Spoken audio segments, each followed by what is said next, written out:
Just like in the movies. Welcome to SuperWonder Legacy, the only show that knows that Tom King's Wonder Woman is basically the Zeb Wells run of Spider-Man, except for Wonder Woman. I'm Jared. I'm here with Brit. What's up, Brit? Hello, hello. And Brit, to translate, that's the really crappy Spider-Man run that we just got out of. Yeah, I've seen the Twitter ranting of that, so I'm very well aware of Zeb Wells and how the controversy and just the war basically that the Spider-Man fans have been fighting. with, Oh, with God. You know it's bad when actually what was being said when I started the hashtag campaign was people were saying, oh, so wait a second. So you're telling me that the Tom King Wonder Woman run is basically the Zeb Wells Wonder Woman run? And I'm like, that could not have been more true. Yes. So, yeah, go ahead, Britt. I mean, from some of the panels that I've seen from that run, it does give you the same vibe that just overall, some of these writers, if you don't like a character, and we say this in general too about just if you don't like something, stop like giving it attention or just like get away from it. So with these writers, stop writing stuff that you don't like, and with especially with Tom King. I mean, the fact that, and we'll get into this later on, but the fact that he's admitted multiple times how he didn't want to write Diana, and he is constantly showing the characters that he would, you know, feel more comfortable writing. It's like, could the editor please take the hint of like getting this Lex Luthor wannabe off the Wonder Woman book, Lex Luthor wannabe cut. That's so good. I love that. Well, let me put it this way: it's out of the top 50. If having Batman in the run can't like save it, I think we stand a good chance. So anyway, we're comparing Superman, Wonder Woman to Spider-Man and Mary Jane Watson. Oh boy, hey, what's up, NJ and Sean? You guys want to talk about the editorial screwing up a couple? Because Britt and I have ranted about this when it comes to Superman, Wonder Woman, particularly in Rebirth. Britt, the way Marvel Editorial has treated Spider-Man and Mary Jane, it's DC Rebirth, but on steroids. That's about the most accurate way I could describe this. Mm-hmm. That's a lot. Oh, trust me, this may actually make you forgive DC Rebirth. Anyway, so let's get started with this. So obviously, again, we're talking about SuperWonder, and we're comparing SuperWonder to Mary Jane, and we're also gonna also bring up Spider-Man and Black Cat because that's also his other like significant love interest. So we figured we would check that out. And the thing is, see, here's the interesting thing, Britt, about this. So Spider-Man and Mary Jane have been broken up for about 20 years now.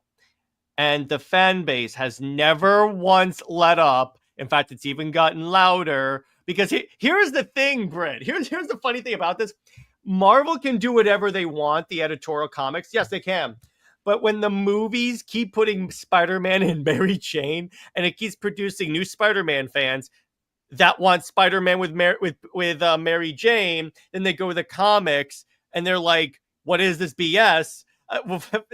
This is essentially what's happening is that the movie people are creating the fans that the comics people don't want to listen to.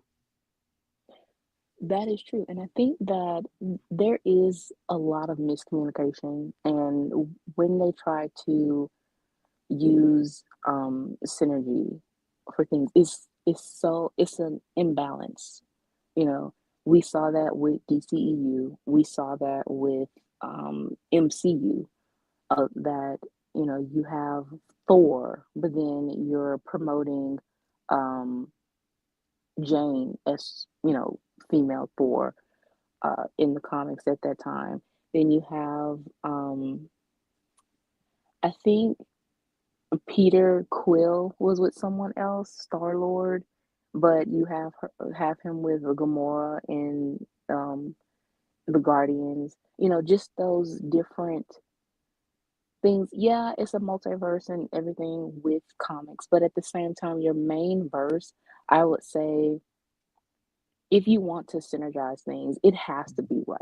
You know, it has to be where there's some level of fan support that actually justifies all the changes and stuff. With DCEU and DC transitioning to Rebirth, we had where Diana is thousands of years old as dirt, you know, in wartime, and she's all of a sudden obsessed with Steve, you know, and Oh, trust he's me. and then but in comics now, you have him in present time. Diana is supposed to be 28 years old present time, but you say that she is from wartime and was in the JSA and all this kind of stuff. You know, that is where it's like, this is why fans don't invest in comics, you know. And even the DO said that as well, is that they were competing against the films and the TV shows. But my problem is the source material. You're changing the source material to fit the movies instead of the movies fitting the source material. It's some things in the source material that's like, yeah, you need to change or or just not have it at all. But at the same time, when you know that it is something that has an interest, um, like obviously ignoring Clark and Diana's relationship, whether it is platonic with a hint of romance or it's just platonic. You know, that is something that a lot of fans were very aware of. That's kind of like, that really doesn't make sense. You know, once you see it in the comics and it's like, that's their whole history. And we have DCEU where they barely say anything to each other. You know, Oh, those kind yeah. of things. It's like, you know, you need to have um, a lot more thought into it, and especially when you had Jeff Johns and Jim Lee, you know, within that creative team as well with DCEU, you would have expected better.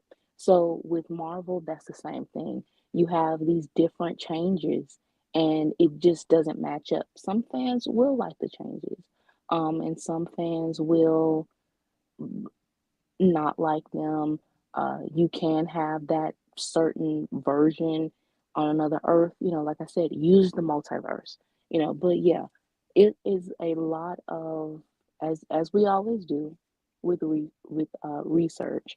It is a lot of oh wows I did when reading up on how Marvel Oh, does their oh, you ain't seen presentation. nothing yet, sister. Yeah. Trust me. Oh boy. This Yeah. is the one that when people bring up, it could always be. This is why I did not necessarily have as violent a reaction to what happened with Rebirth as you did, because I'm like, next to this, that looks very tame. So on that, so you have Superman Wonder Woman by Jargon is like, I remember Superman Wonder Woman series, the first 6 issues was good, then Super Doom story kind of set. Because here's the thing about that, Volume 2 is kind of like A disjointed mess. because it's just all of the Superman Wonder Woman issues and it's really hard to follow. Do not read volumes Exactly. 3 and on. Do not. That will make Exactly. you hate the series. The thing is, if we would have gotten like at least a solid, 12 issues, uh, you know, especially the fact that Charles wanted to do a Wonder Woman oriented story after Doom and wasn't able to do it, but it could have been before. Like Super Doom, it it just wasn't a crossover needed, that No, it early wasn't. on. So if you had volumes one and two um, being just a standalone story, I think more people would understand the relationship and we wouldn't just be recommending volume one all the time. You know, Yeah. there are some um volume two is okay. Is just that it is It has single great issues. moments. Yeah, is mostly just the moments. Is basically issue 12, I would say, is the best single issue in that volume. But yeah, volume 3 definitely is a four and a half out of 10. That's Um, generous. By the way, I know. Meme Zero says call it a hunch, but I think Mary Jane and Diana would get along really well. I don't see MJ getting along with Lois, so do most people, because I can already see those two butting heads a lot. Well, yeah, because one's a pleasant character, and the other one is just Lois Lane. So we Wow, get that so is an insult. That just saying that it's Lois Lane is that's very an much insult. an That's all I have to say. So actually, it's kind of funny. So I showed my mom the Halo TV show, and she enjoyed it that most part. But there's this one character in there named Quan that no one likes. So I mentioned about. She goes, Jared, why don't people like Quan? And I go, well, because she's a girl boss. Everything's always done well for her. She's like unstoppable. So without any prompting, she turns to me and goes, oh, so she's Lois Lane. And I'm like, well, you're my mom. So the the thing about Superman Wonder Woman is that, as we say here, the core theme is like mutual respect and like basically sharing the responsibility of being a superhero. They're teammates that turn into lovers. It's kind of like the friends to lovers thing a little bit, except not as tropey. And then obviously with the challenges, this is the thing. When people tell me there's no challenges for Superman and Wonder Woman or there's no stakes, I'm like, you clearly didn't read that book. And I'm like, wait. There was an entire book of problems there. Not only that, but honestly, the stakes are much higher when you have the rogue gallery, come together. I mean, just that alone, like you said, in volume 1, you have Apollo basically, I guess feeling like his ego is hurt, that there is someone that could take his place as a sun god. So he powers up Zod and Theora, and it's like that's a big deal. You can't have that same type of challenge with Lois. Even now when she has the superpowers, she's more of a sidekick for Clark. And really take it as Williamson's writing, because he's very middling. He had pretty much admitted that he doesn't like too much drama or controversy. So he wants that like set in stone happy ending in a sense. Um, so he's kind of doing surface level with Lois having the powers. Um, and honestly, there is no stakes because you know that Superman is going to save the day. You know that Lois is not going to die, even if they do tease it or have her. I don't know. I know in post crisis she was shot and in the hospital, but obviously she was okay. um, you know, things like that. But that's not really the high stakes because we know the ending is very predictable. With Clark and Diana, you don't know what's going to happen because you have this bigger playground and you can mix up their supporting cast, you can mix up the setting, you can mix up their road gallery and, But Brit, make someone new. that requires actual creativity. Creativity, exactly. And we all know that a lot of the writers at DC that whose name are not Jeremy Adams and sometimes Joshua Williamson do not have creativity. That's why I say just let Jeremy Adams write everything. So that's why this works. So then you get to Spider-Man Mary Jane. Now here's the thing, Britt. This is very similar also to another couple we did, Hal Jordan and Carol Ferris, in that for the most part they've been together air quotes since he was a teenager, Right. and it's she's always been so she's always been like not necessarily his moral center, but here's the thing: she's what Lois Lane should be. But in that, she's not jealous of anyone because she's like, yeah, I'm Mary Jane Watson. I'm a supermodel. Why would I have to be jealous of? And She supports her husband. She supports them both as Peter Parker and Spider-Man, which we all know, for the most part, Lois, either directly or indirectly, really only supports the Clark Kent part. Honestly, well, yeah. It's with Lois. It, going back to Clark and Diana's Oh, yeah, friendship, sure. what Yeah. we were saying with, no, they're the thing with them is so unique is that, yeah, although they have the trope of friends to lovers, it's it's not as straightforward. It's a lot going on with that, and also they have the layers of understanding as immigrants too. I think that is what really sets them apart is because they are such in-betweeners of worlds and their job and that pedestal or expectation that their character is set on that really emphasizes why they have such a bond that they have as characters. And yeah, it is about creativity and how to pretty much in a meta sense explore that, you know?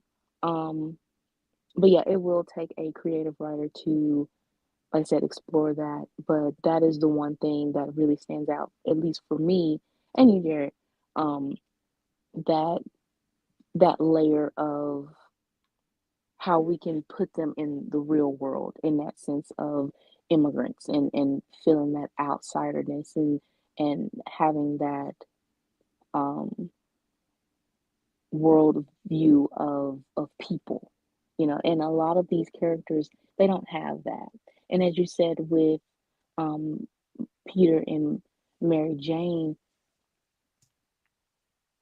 that is, I think, now and with the 80s, reboot post crisis, that's what they wanted for Lois and Clark. They wanted to have that Peter and Mary Jane relationship. And that's pretty much why we have Clark where he barely acknowledges his Kryptonian roots because they feel like, well, we just have Clark Kent and Superman. Clark is a farm boy. Somehow he got powers. Maybe a meteorite struck him or something, or a radioactive cow milk or something that he drunk. Um, and he's a reporter and he's Superman. Well, with Peter, he got bit by um a radioactive spider, and Mm-hmm. that's how he got the powers. And he works for the Daily Bugle, and you know that is very much the beat by beat that they wanted for post crisis Superman. But the thing is, that doesn't work for him. That made him very watered down. It he lost so much complexity. And with trying to make Lois like Mary Jane, as you said, she's a supermodel. She has that confidence. With Lois, she tries to have this girl boss attitude, but it comes off as very unlikable. Even for me as a female reader. And that's the thing. A lot of the Lois fans or some of the Superman fans, they want to say that Lois is an inspiration to women and girls. Oh, No. really? More than Wonder Woman? Are you sure about that? Right. No. She is very much just this typical privileged American woman who lives out this middle-aged woman power fantasy. You No woman has that control over a guy like that with this strong guy taking advantage of him and treating him like this dumb golden retriever.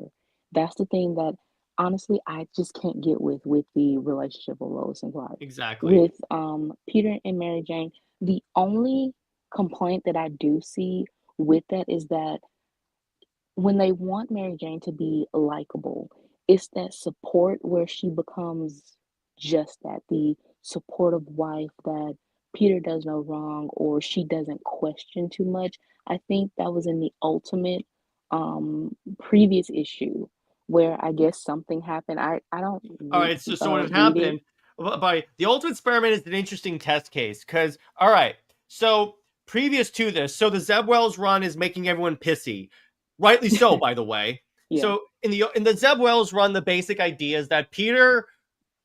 Okay, so Peter and MJ got stuck in another dimension. Then he left. And then he got thrown out. So he was trying to get back because an hour on like regular Earth is a like longer in where MJ is. So when he gets back, it's 5 years later, and she's in a relationship with someone else in there. And okay, then this is when it gets really bad. So this is when Marvel Editorial starts to get really pissy. Like, okay, Marvel Editorial legit had Spider-Man say, "I've always considered MJ to be a sister." Yeah, that was very weird to me. I So honestly, I can't stand when even fans do that to say, "Oh, they're sibling coded" or something like that. And they've I'm had, against all the coded BS that yes, people say, because very much you could so, say any character is blank something coded, coded. but so here's what happened. So Marvel announces that they're relaunching the Ultimate Universe. Essentially, they're absolute. That's what this is.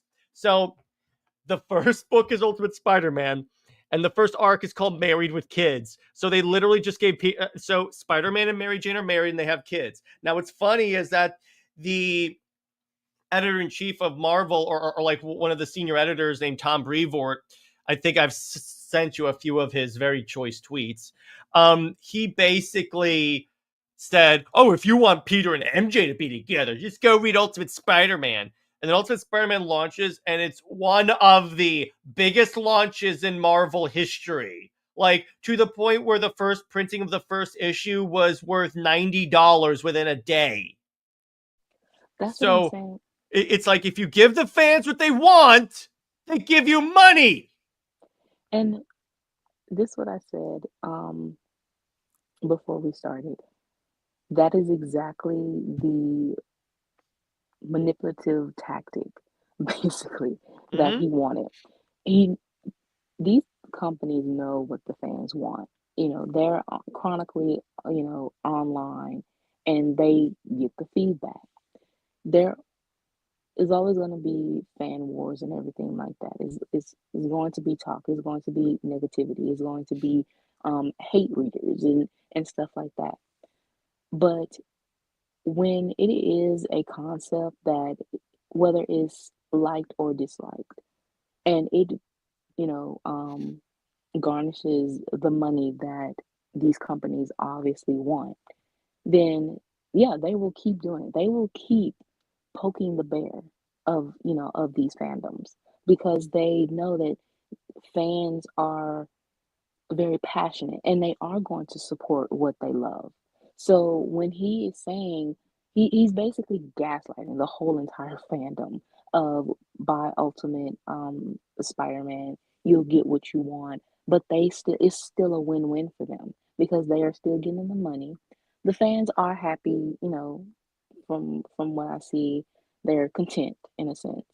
And Amazing Spider-Man, or whichever Spider-Man that is that Zeb Wells was on, it still sold, so they it's basically have your cake and eat it too type of situation. Mm-hmm. Um, and that's pretty much what I've seen Marvel does. They are they know how to play the game to have fans um shell out money. And that's pretty much why they've been on top. Um, and ahead of DC. With DC, they don't know how to play their game. They try to, but they end up caving because it's their own fault and basically shooting themselves in the foot, and they're lazy. And they also are stuck in their own get off my lawn type mindset of this nostalgia. That's One also hit Marvel wonders. and Spider-Man, because here's what you have to understand too, and here's the other similarity when it comes to DC to Marvel Editorial, and I'll get into this in a second. It's like a lot of the reason why a lot of the writers and editors don't like Peter being married is because they still correct. Stop me if this sounds familiar, Brit. They want to write Spider-Man like he was when they were kids reading comics. In other words, when he was singing Exactly. stuff, and I'm like, it's literally the same. So let's get with Mary Jane, and her first appearance 1966, And by the way, this is the coupling that was approved by a little known comic creator. You probably never heard of him, Stan Lee. Yeah, Stan was like, no, I always preferred them, and I'm like, yeah, exactly. But so what happened is that you had Gwen Stacy, and Gwen was like the more I had, for lack of a better term, she was the more church girl. Like she was the more good girl, and Mary Jane was like the more erratic. Like She I was won't say, very much. yeah. Go ahead. Gwen is basically Lana. Yeah, The pretty girl much. next door, the sweetheart. That type of female character, and then you have Mary Jane. Like you said, she's not so much as those. I would say, in comparison, maybe Mary Jane is Lori. Mm-hmm. A I little would bit. say, um, and yeah, this. She was very carefree. She was very outgoing, the supermodel, wanting to be the supermodel, and I would say Marvel trying to have their cake and eat it too with all three relationships, whether it's Gwen Stacy, whether it's Mary Jane or Felicia, it's still the fact that, you know, I would say that that is the one thing that I will give a one up to with Marvel. As much as they very much flawed and screw it up, at least they gave those relationships a chance, to Oh wait. be able to have their own. No, I know. I read it. Uh, They have screwed it up. there's They stuff you didn't even put on here that Yeah, I'm they've screwed sure. up. They have. Mhm. However, I would say still the fact that, again, the manipulative tactic of having their cake and eat it too, they were smart on that. They gave fans what they wanted, got their money or whatever. Yeah, they were basically playing take backs or whatever and ticking off fans, but you still have where they know what will give them money. I mean, they do it even with the X-Men, with Storm and Mm, Wolverine. As much as that, trust me, the like, X-Men for franchise is in the gutter as well. exact. That's what I'm saying, is that even though they are a terrible mess. However, that is the game that they're playing to get the attention, though, and it's helping them. Well, not I right love how now. Brit is trying to like justify Marvel editorial like it's some payback for like when we called you out on Comics League Dark. Wait, call me out. Wait. Remember when we said I showed you this and I tagged you and I was like, and that they were like, I told Robert and Jay Heat that you Oh, thought, oh yeah, Marvel has it all together, and then you go, and then they both went, oh my gosh, you sweet innocent child, you have no idea. well, no, This is because the like I same said, editorial that made Captain America a Nazi. they are a mess. I'm not excusing that. However, I do give them an applause for playing this game though, Wait because for they it, do Britt. know how to play the Did, game. did you hear that they're bringing back Gwen Stacy from the dead? Yes, that's what I'm saying. Hmm. They are playing this Hmm. game because they know that the fans are going to read it anyway. No matter the controversy of it, they are still going to win. I know. That's the difference between DC. DC, as Oh, Britt. much controversy as they have, they would rather just sit on, you know, leave money on the table. Even like I said, even if it's controversial, you Okay. still have that money All right. there. Well. Speaking of controversy, Gwen Stacy's death. So here's. So have you ever heard of the Spider-Man story called Sins Past? Yes. So you know what I'm about to Yeah. say. Yeah. So I'm like, again, when you think of this, this is an idea that Marvel editorial thought was a good idea. Yeah. because Like I because said, the reasoning, Brit, was because they wanted to take Gwen Stacy off her pedestal. That this is like wanting to give Wonder Woman a like edgy story, and they propose the rape of Wonder Woman. Right, right. It's So very trying to humble female characters are very like, misogynistic. yes, Ironically, it's a bunch of male writers. Isn't that funny? of course, it's And always you that may say, way. but Jared, you want to write Wonder Woman? Yeah, but Brit would be my co-author.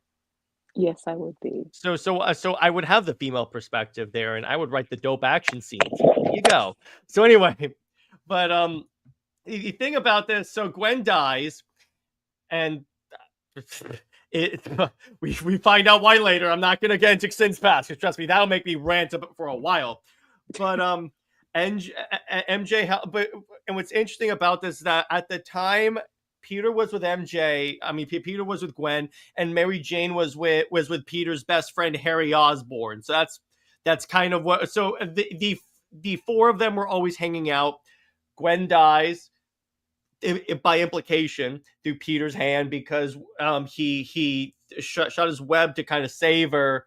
And yes, Nemo, it was a real thing that almost happened. So anyway, so she dies, and then later on they do get together. But it's really funny. Now that you look back, when you look at like how about to your point, Britt, how they try and humble female characters is with rape and death. What? Yeah. I mean, look at what Tom King is foreshadowing or whatever. Oh my god. So he's taken a character that for all of her existence in this iteration has been gay, explicitly gay, having him sleep with Ares, who might be her father. I'm like, what in the hell is this? That's why I Yeah. tagged him in my recent post. I go, why is it implied that they slept together when she's his daughter? Have you checked to make sure you're not blocked? I'm gonna check right now. I'm gonna live check right now. Yeah. Nope, I'm still not blocked. Well, he doesn't He doesn't check Twitter. check Twitter that much. Trust me. I'm gonna tell you this. I get there are a few lines in there. I made a prediction because this Wednesday is another trending day because Wonder Woman's coming out. Oh my god! It's so. I have a prediction that may be one of the things that makes people go that the fan base like latches on to, but we'll see. So next, so they get together. Hang on, and she essentially okay. So think about it like this. It's like again, this is what Lois should be, because see, here's the thing. Here's the difference between the way this is written and the way that Clois is written. The way this is written, Peter doesn't necessarily need like MJ to be Spider-Man. He can still be a superhero on its own. It's a bonus when he's with Mary Jane. The way they write Clois, they basically have it like Clark can't be Superman without her. That's because the thing is, Peter is human. Or I don't like the term human, mortal. He's, mortal first. He's not a god. How about that? That or he's not an alien. Mm-hmm. He's not from another planet. So that's the thing is what Chloe's fans see is, as much as writers and fans say that Clark is the most human, character. He's a mild mannered reporter or farm boy from Kansas. They still look at him as the alien from another planet. So they feel like he needs to be humbled. And his humbling comes from being romantic with a human love interest. But that just more so turns him into Omni Man or Homelander. It's like, you know, what you're saying is that deep down, he isn't a good character.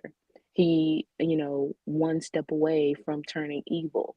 Or that, I mean, we're seeing now how even within the movies or my adventures with Superman, they are turning Krypton into this world of conquerors, um, which has never been. Even if it was something like that, the L's were never that. So to turn them into some type of world dominating conquerors that or something like that.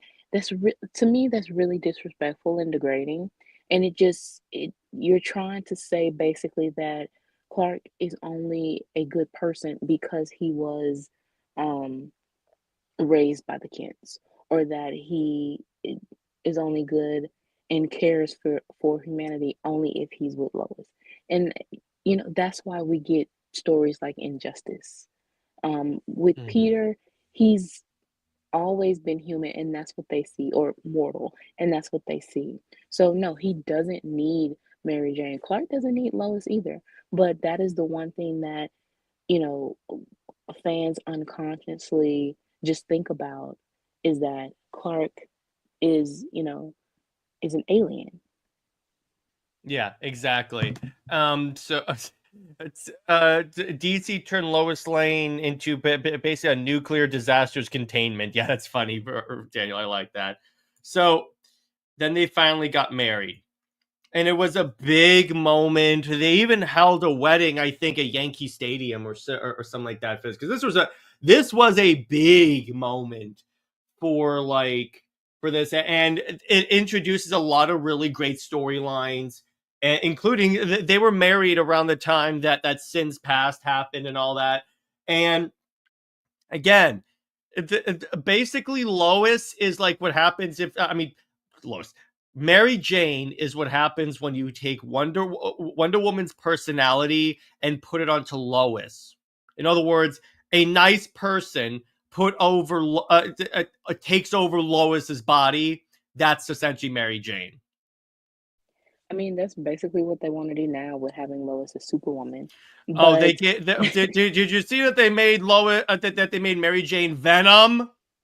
yes, and the thing Speaking with of that, giving character giving a love interest superpowers because you don't know what to do with them.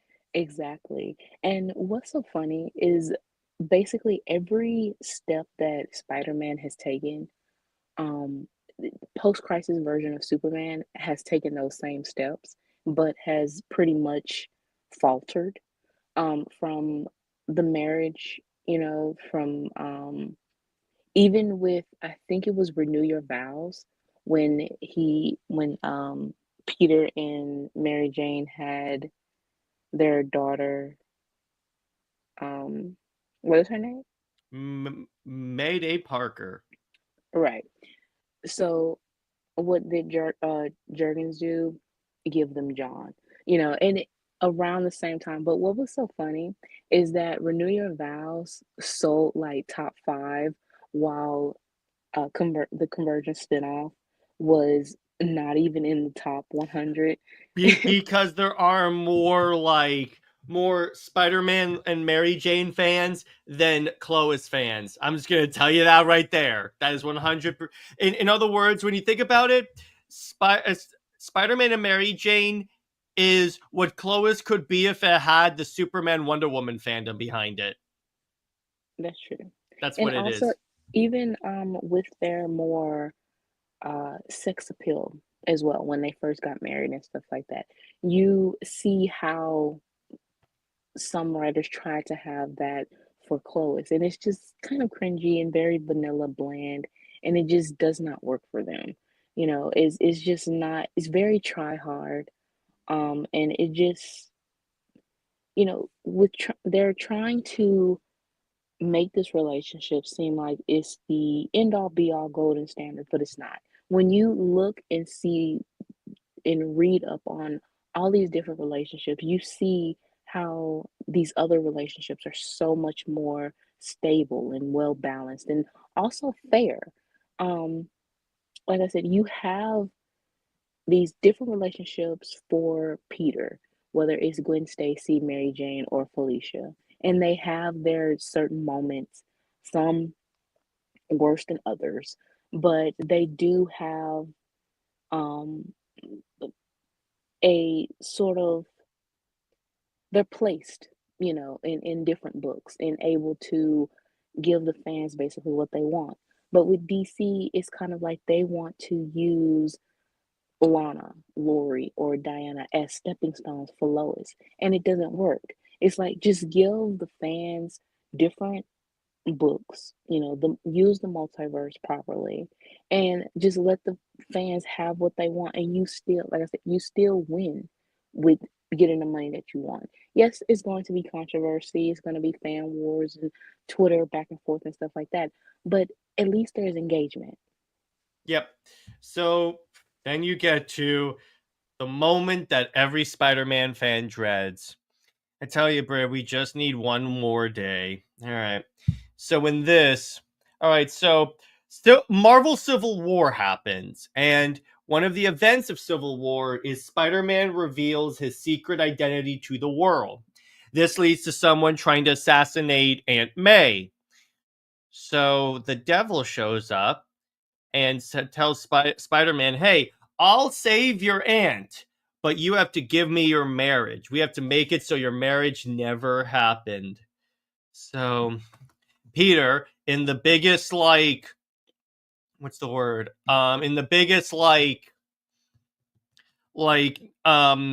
uncharacteristic moment, they eliminate the marriage from ever happening. Yes, they go back because Marvel did a storyline called Brand New Day after this, which basically said they retold the story of the wedding of Peter and MJ, but they made it so Spider-Man missed the wedding because he was fighting crime and MJ broke up with him because of it. Wow. Yeah, Well, I that know. is, the thing is, this was inspired by um the 2000s Superman pitch by Grant Morrison and Mark Waid, because they wanted, and in the 2000s, or a year or so after the marriage, they wanted to get rid of it. So One More Day is You're saying basically, that Grant Morrison and Mark Waid almost broke up Superman and Lois? yes, the reason why it didn't happen was because the head editor, I think it was Mike Carlin, or one Oh editor. yeah, they did it behind his back. That's the Yeah, thing. well, he was on vacation, and it was Hmm. kind of like, just because you're on vacation, things got to keep rolling. And so, out of his egotistical way, I guess, or just out of spite, he's like, "No, we're gonna keep it anyway because you are making these plans without me." It was very dumb, very childish, but yeah, basically, if they had went on at that time, the marriage would have been over by now. Would have been over. What, they got married in 96. So this was, I think, between 98 and 2000. Yeah.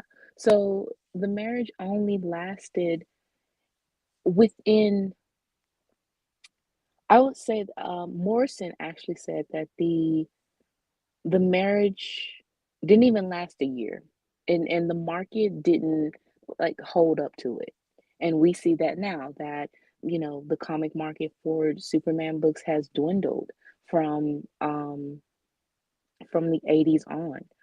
So that's why they wanted to get rid of the marriage a year or two afterwards. And but yeah, they've been stuck ever since. I think the next time they tried to get rid of it was 2006. That was with Dio, and I believe that he actually shared his um, list of things to get rid of. And then it was, of course, New 52 reboot. But the Dio, he felt like he wanted to give Damien a playmate. So, and he had this idea of the Super Sons from the 70s to bring it, to the present. So that is why they brought the marriage back only for John and really only for Damien. And Hmm. here we go with Trinity being the same thing. It wasn't for the benefit of, oh, Clois's marriage, is that it's a popular thing. No, it was basically for another character, which was Damien. And now we have Trinity for Damien and John, but it's not so much as the benefit for Diana. It's pretty much why John hasn't worked, and why I would say that because it wasn't a genuine build-up, that's why they don't know what to do with him, and they should really retcon him out now. I mean, the marriage too. Well, yeah, exactly. And we should call it Superman's One More Day. So, and by TMO says, are Spider-Man fans still reeling from this? Yes, yes. If there's one thing that Spider-Man fans want undone, it's this. And yeah, he read the new ASM #1. They're drawing Peter pretty young in it. Yeah, they keep trying to do that, and we'll get into that when we get to editorial. And Cameron says, here's the other thing, Britt. Aunt May is like super old in this, and she wanted Peter to let her go and pass on. But I'm like, but Peter's like, no. And I'm just, Really? That's kind of like, I mean, that's is that why they're making her so much younger now in recent? it could Like, be with the movies, but still, it's like that's what happened. She wanted to die. yeah, that is pretty selfish. I know, right? So then so we knew your so now they did an alternate universe called We Knew Your Vows where they stayed married and they had a kid. That was popular. And what's kind of interesting, so then Nick Spencer hopped on the book and he wrote a multi-year run, and he actually retconned Sin's past out of continuity by saying that's what Norman thought happened. So he kind of brought Gwen Stacy back to like her level. But then of course, all right, MJ nowadays, so she's in a relationship with a man named Paul, who is currently the most hated person in all of Marvel, to the point where people come up with like ways on which Paul to die, a few of which involve the wood chipper. But it's like, because here's the thing again, Brit. So essentially One More Day happened in 2007. We're coming up, so in 2 years, it'll be 20 years old. For 20 years, the fan base has, the same amount of fans, has consistently been telling Marvel, put them back together. For Okay, so it's not like it has like subsided at all. No, it has, if anything, it's gotten worse for Marvel. okay, so you have fans for 20 years. You've had fans who call for them to be back together. But the thing is, and what Marvel sees is that Spider-Man sales continue to stay at the top, though. I think that is why, like I said, they are Not playing this quite, not game. recently. Well, recently, and it does have something to do with the fact that fans are fed up because the economy is bad too. So it's kind of like, Well, why would we continue on, like I said, playing this game and hoping for Marvel to change Well, plus when here's the other thing, Britt. We have an alternative. It's called Ultimate Spider-Man. that too, I was that as well is basically like you you have to pick and choose, where you're gonna spend your money. And now that, yeah, you have that alternative, it, things will fall by the wayside. And DC is also dealing with that too. And that's what I've been saying is that if they were to give New 52 as, in 2010 as a separation from post crisis, look at where the post crisis timeline is now. Now that they have absolute universe. So it's not they DC doesn't have the room that Marvel has, but you see how, like I said, the imbalance of everything, and how fans will choose the the the better run or whatever. And I mean, look, DC's Elseworlds have always been better than their main universe, and that's pretty Oh much yeah. why so many people reference Elseworlds more than their main line. Um, with Superman, you have All Star Superman, you have Kingdom Come, there's some all four seasons, Birthright, and things like that. But the only main continuity type story that people talk about is Death of Superman. And honestly, the only reason why Which is Death of sad. Superman, yeah, the only reason why Death of Superman is even talked about is because they always force it. They force it like this is Superman, he's dead, and that's the only time people cared about him. But it's really just a okay, I just hit this one trick pony troll monster, as hard as I could and kick the bucket, you know, afterwards. But it's really no substance to the story. Oh, yeah, exactly. So the now let's talk about Felicia Hardy. Now, she is so it's an interesting comparison for this. So, here's the funny part about this, Brit. In a lot of ways, this relationship is the way that a lot of close fans think SuperWonder is, in that Oh, she definitely. in recently she's kind of gone away from the whole I only love Spider-Man, but when she first showed up, she only loved Spider-Man. Exactly. I saw that comparison, especially during the New 52, and how some Spider-Man and Mary Jane fans talked about Felicia.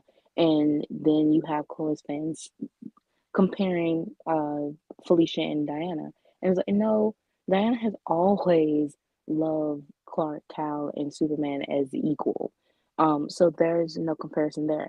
Now, if you want to talk about alternative as, a love interest or um, there's always this push and pull or like a fandom war or whatever of um, who Peter should be with or Peter should be with or Clark should be with, then yeah, that is a good comparison.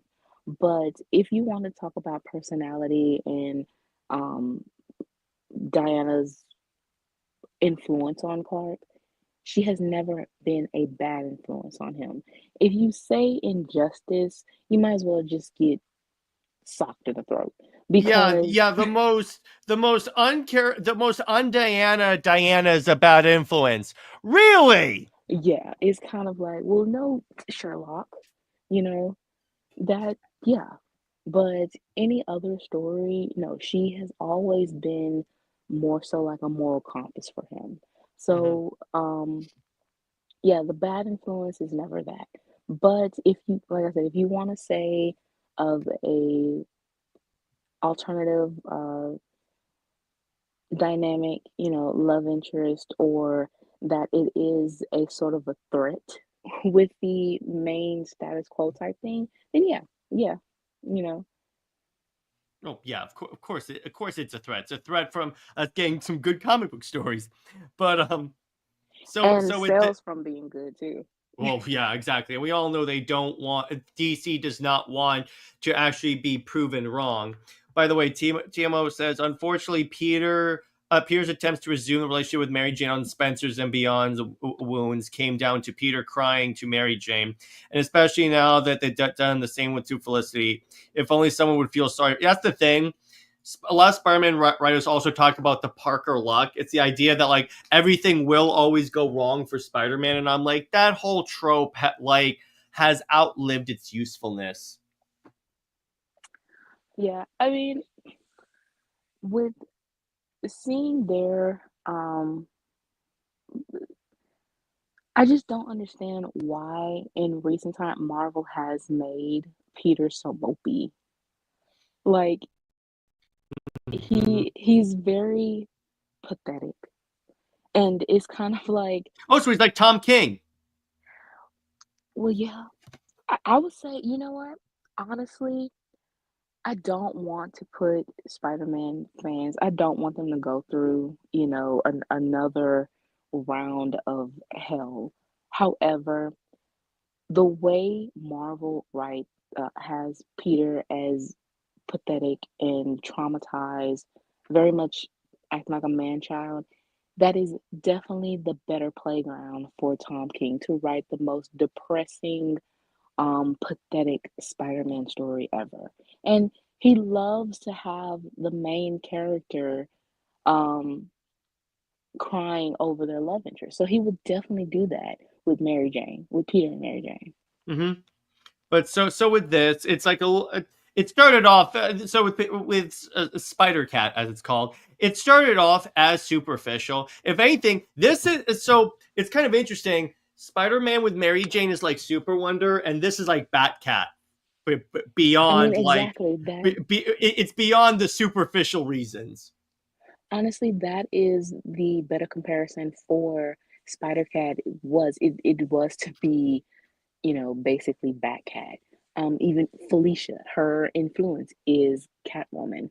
So yeah, for like I said, for fans to try to compare Spider Cat to Super Wonder, no, that's not a good comparison at all. Exactly. So she shows up and she debuted in Spider-Man 194 in 1979 by Marv Wolfman. Hey, Marv even created Deathstroke. So it was essentially like it's so her father was like a very famous like cat burglar as well, and he kind of inducted her into that life. And so she likes Spider-Man, but the thing is, originally she was only interested in him as Spider-Man. In fact, she even like so when he took off his mask to show her what he actually looks like, she's like, "Put your mask on! I can't look at you." I mean, she basically wanted the thrill, you know. And honestly, I mean, you understand that as superheroes or anti-heroes, um, you relish in the powers. You want that free to be that free spirit to it is a thrill ride.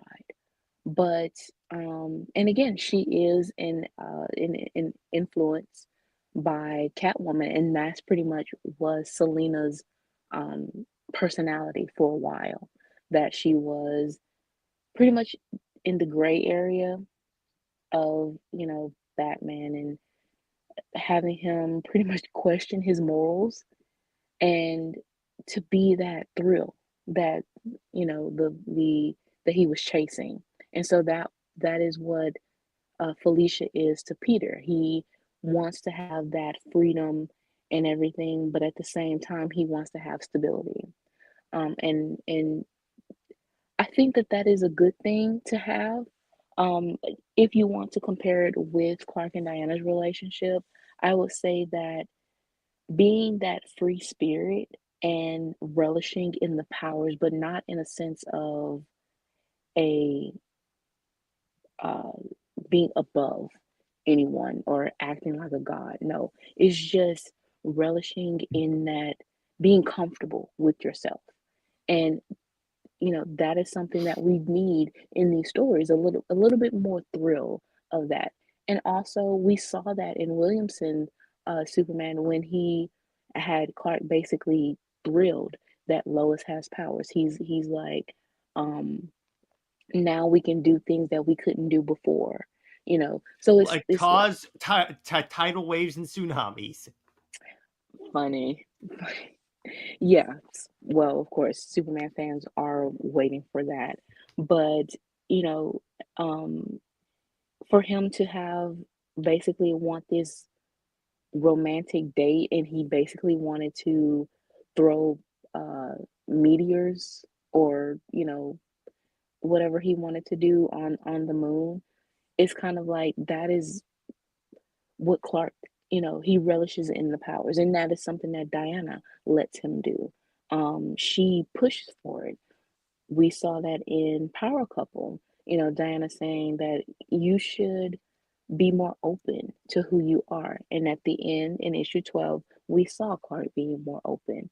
So these relationships work on different levels, and they should be respected.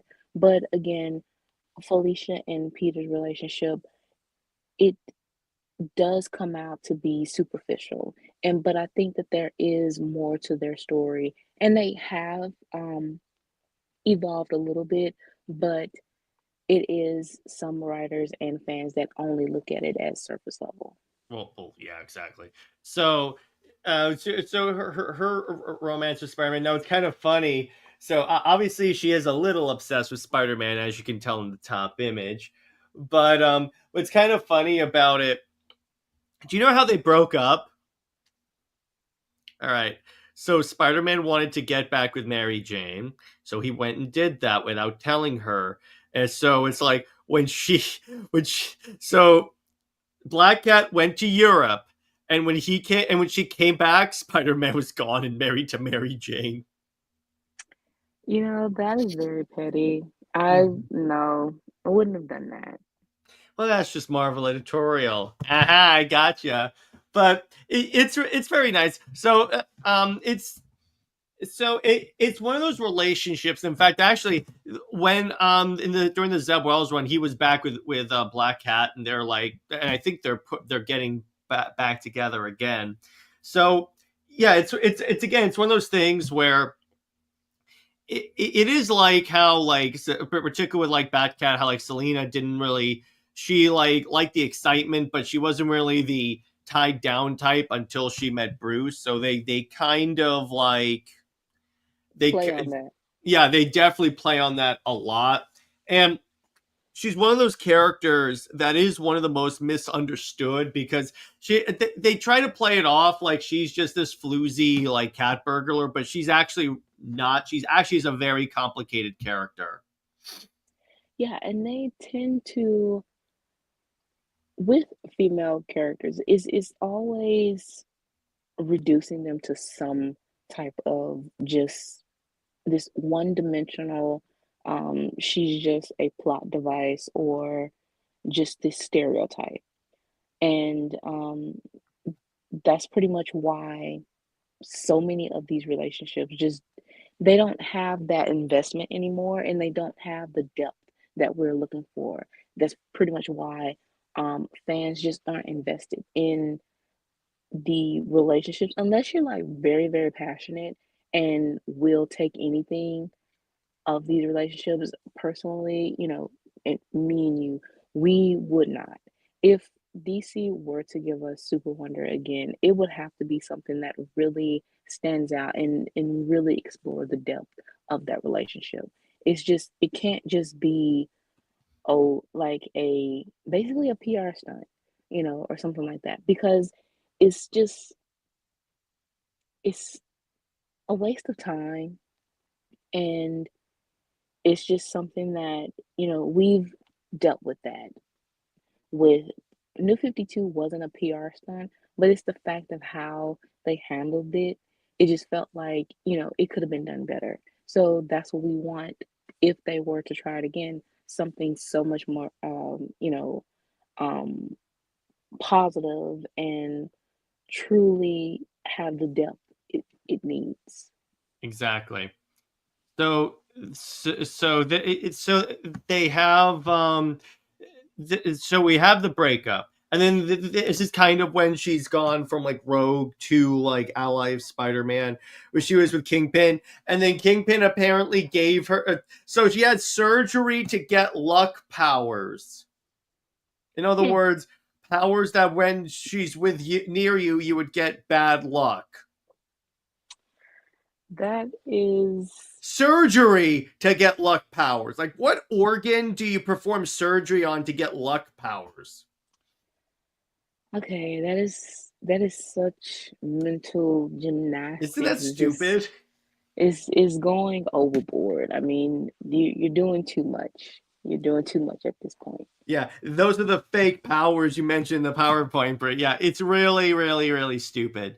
Yes. But then they get a little more, yeah, like I said, the Felicia of now, she has like matured a little bit. She even had her own book where like I think she like ran a criminal organization or something like that. I keep having the omnibus in my on my recommendations on Amazon. I may pick it up, but it's kind of like they made Felicia a character that could exist outside of Spider-Man. Like she's even hanging out with the Avengers currently, or like she showed up as an antagonist to the Avengers for like two issues. But it's like that's the cool thing. This is in many ways how she's like Wonder Woman because she is one of those Marvel characters that could, under the right circumstances, support her own book. Exactly. Every female character should be able to support her own book or be independent from the male character. Lois, no, because She can't her, because without Superman, what she's nothing. I mean, she's something as a reporter, and she could, Let me put it okay, to you this way: sales wise, she's nothing because it's like, what does okay, she yeah. have beyond being Superman's girlfriend that would draw people to her? I mean, case in point, she did have the miniseries with Greg Rucka, who is supposedly the fan favorite writer, and that didn't even, I mean, they wanted it to sell 45K and it couldn't even reach that. So yeah, it Lois is a hard sell. The only thing that makes her popular is her relationship with Clark, and that's unfortunate. I mean, as much as her uh fans talk on Twitter and everything like that and say how she's the queen of DC, that she's the first lady. Even he who shall not be named that uh aged up John and wrote Action 1000 and brought back the red underwear and stuff like that. Um, Even he tried to boost her up to be like the most important in DC. And it's like, no, if that was the case, she would have the sales to back it up. I mean, even now with the Superman movie, they would rather promote crypto, the dog, as like this big draw than even her relationship with uh Superman. Um, so it is, and even with the movie, she feels like just a the supporting character that she is, but also just the love interest. She doesn't really feel like a standout character, and that's unfortunate. Yeah, exactly. So, so let's talk about Spider-Man editorial. Okay. All right. So so again, originally Mary Jane was not supposed to be the love interest, but then it's kind of funny. So when they killed Gwen Stacy, Stanley was on vacation. He didn't know that they were doing that. So when he comes back and he's doing like an event, like he was doing a lecture at a college campus, and people showed up with signs to protest, and he goes, "Why are you guys protesting me?" And he goes, "Well, because you killed Gwen Stacy." He goes, "I didn't kill her. Jerry Conway did." Like he completely threw Jerry Conway under the bus. Wow, I did not know that. Yeah, exactly. And then he's like, okay, try and bring her back. This was during the time period where if you were dead in comics, you were dead. And this leads to the infamous clone saga of Spider Man, where Dr. Miles Warren was so in love with Gwen Stacy that he cloned her and then, by implication, slept with the clones. Oh, that's gross. I know, Spider-Man editorial lady. So uh, now, and what's cool? So going back to Mary Jane again, she started off and she was kind of a floozy, and she was kind of like a very vain person. But look at what putting in the work to develop the character does. Now she is like in the eyes of many a fan, the definitive Spider-Man love interest. When she started off being like this very flaky girl. And it turns out they even explained that in the lead up before her marriage, she was visited by her sister, and then it turns out because it's like she was kind of flaky because her father had abandoned the family, so she's always like felt very insecure. So she has the daddy issues that Lois has. But but they actually use it better in this one. That's true because with the Lois daddy issues, Clark is basically like he's I saw a tweet where they basically said that Clark is taking on the role that Sam Lane should have, had when Lois was younger. So for That's Clark even to, more creepy. yes, so for Clark to prop up Lois, to give her the positive feedback, even if she has done wrong, and for him to basically take the abuse that she, you know, uh, that how she degrades Clark and everything like that. They basically say that that's a good thing because he is stepping up or stepping in for what Sam Lane should have done. You also see that in comics. I think it was a post-crisis story where Lois was trapped somewhere and she called out for Sam, and he didn't come for her, but Clark did. And it was at that moment where she wasn't a woman, she was that little girl. And she was crying to Clark like she would cry for her father. And it really, yeah, that is kind of creepy. And in a sense, it's a very psychological thing. Um, that I think if you haven't dealt with that sort of thing, you know, it's something that writers just shouldn't do. You shouldn't have your spouse or your significant other play the role of your parent or replace your parent. You know, that is just something that's eh, a lot of times that is what Chloe gives off. You know, they want some fans feel like Lois needs to play Clark's third mother. You know, he needs to be humbled by her. He needs to be taught by her how to uh, be who he already is. He needs her to hold him back from being evil. That's again, that's something that was already instilled in him with the Kents, even though he didn't need that. But it's just something that his moral and his values were instilled with the Kents. You Exactly. had where in Rebirth, how um, he who shall not be named, number 5,000, who ruined Superman and Wonder Woman's book, Okay, I know he who you're talking about. he threw Martha under the bus, you know, with Lois baking pies, with and Clark. I think he said something about how Lois can bake a better pie or something like that. And it's Mm. like, okay, you know, was that really necessary? Um, uh, you know, why do you have It, to? it is if you're in the cult of Lois. Yeah, why do you have to throw other female characters under the bus to prop, Lois up? Why is it that she has to play this role as like Clark's, like I said, third mother, where she needs to coddle him, where she needs to make him feel like he is this macho dude to play this role as the hero? Yeah, he is a superhero, and she is the original damsel in distress. But if her fans want us to really, I guess, care for her or see her as an independent character, she doesn't need to rely on Clark. And that's the thing about Mary Jane is that Marvel has tried to and has succeeded, in a sense of making her independent from uh Spider-Man. I don't think that we've ever seen a book that's called Spider-Man's girlfriend, Mary Jane, Nope. you know.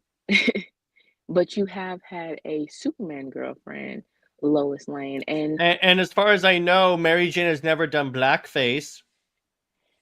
Drew. And even if she does have powers, honestly, as wacky as it is, it just seems very wacky. It doesn't seem like they're trying to really just take this serious as we don't know what to do with her.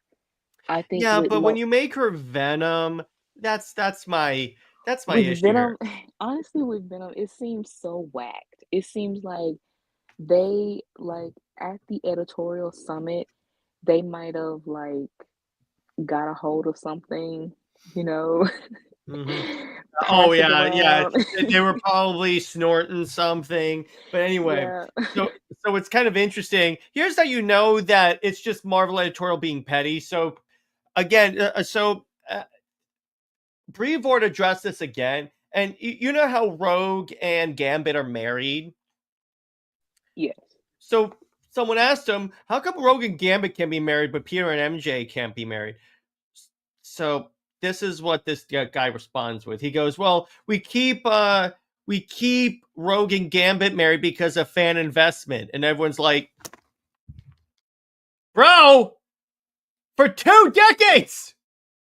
If that isn't fan investment, I don't know what is. They literally keep, like, repeatedly that all they have to say is we don't want Peter and MJ in there because we don't like the direction that character takes in. Okay, that's fine. But no, they keep having these BS examples. In fact, it was kind of funny. So around the time the second Spider-Verse movie was coming out, so I don't think I told you about this, Brit, but I got into a Twitter thing with a Marvel writer. So Dan Slott had posted that I'm I'm fine with Peter B. Parker being married to Mary Jane, but I think 616 Peter is fine being single. So I said, correct me if I'm wrong, but in the movie they literally designate Peter B. Parker as 616 main universe Peter. So you just contradicted yourself. Don't they always? It's a bunch of them. They always, all the time. Yeah, it's double standards and contradictions. I mean, even the Rogue and Gambit answer is very, very dumb. I mean, I know, right? Because it's like you have 20 years of fan investment in Spider-Man, but by your logic, Spider and Mary Jane should be together. It's just they think that it ages Peter and makes him not relatable. Where I'm like, okay, here's the thing, Brit. You literally have Miles. Have him be the younger Spider-Man, the younger single bachelor Spider-Man, and let Peter be with Mary Jane. You literally have the alternative here where everyone can get what they want, but they are like Marvel Editorial in a nutshell is like, so like, what's the proper word for this? Stubborn and hypocrites. That's essentially, it's that. yeah, I would say so because, like I said, their excuses are very, it's just, there's no logic to it. But again, like I said, they are playing a game. They are playing a long form game that has worked. Please, Britt, But don't make it sound more intelligent than it actually is. it's not intelligent. It's just It's called very ego. that, and in a in a nutshell, it's very street smart. Because again, they are getting the money. Not now, because again, the economy is not allowing that. And I think that fans are getting fed up because of, like I said, if you're going to have any type of investment, and especially now with the economy, then it is going to be something that you like and not something that you are hoping will change or whatever. Yeah, Um, exactly. Go by what the fan base historically has wanted. By the way, TMO says, doesn't Hickman give a full story about the happy life of Peter and Mary Jane Ultimate Spider-Man? Yes. Or does everyone want it to be? No, everyone wants that to be the main universe. Because here's the thing, that was one of the selling points. They're like, if you want that, go read that. And I'm like, that's the reasoning to Mal, because that's why Ultimate Spider-Man is selling as well as it is, because they literally just took what the fan base wants and puts it there. The problem is, it's not like it's impossible for them to make Peter and Mary Jane together, or like they haven't been asking for it for 20 years. That's the difference. It's like it's like people want it to be in the main universe because that's the way it should be, honestly. Plus, here's the difference. Like I said before, so Miles Morales has an issue where he keeps being seen as like the redundant Spider-Man, because originally, Britt, he was only the original Ultimate Spider-Man.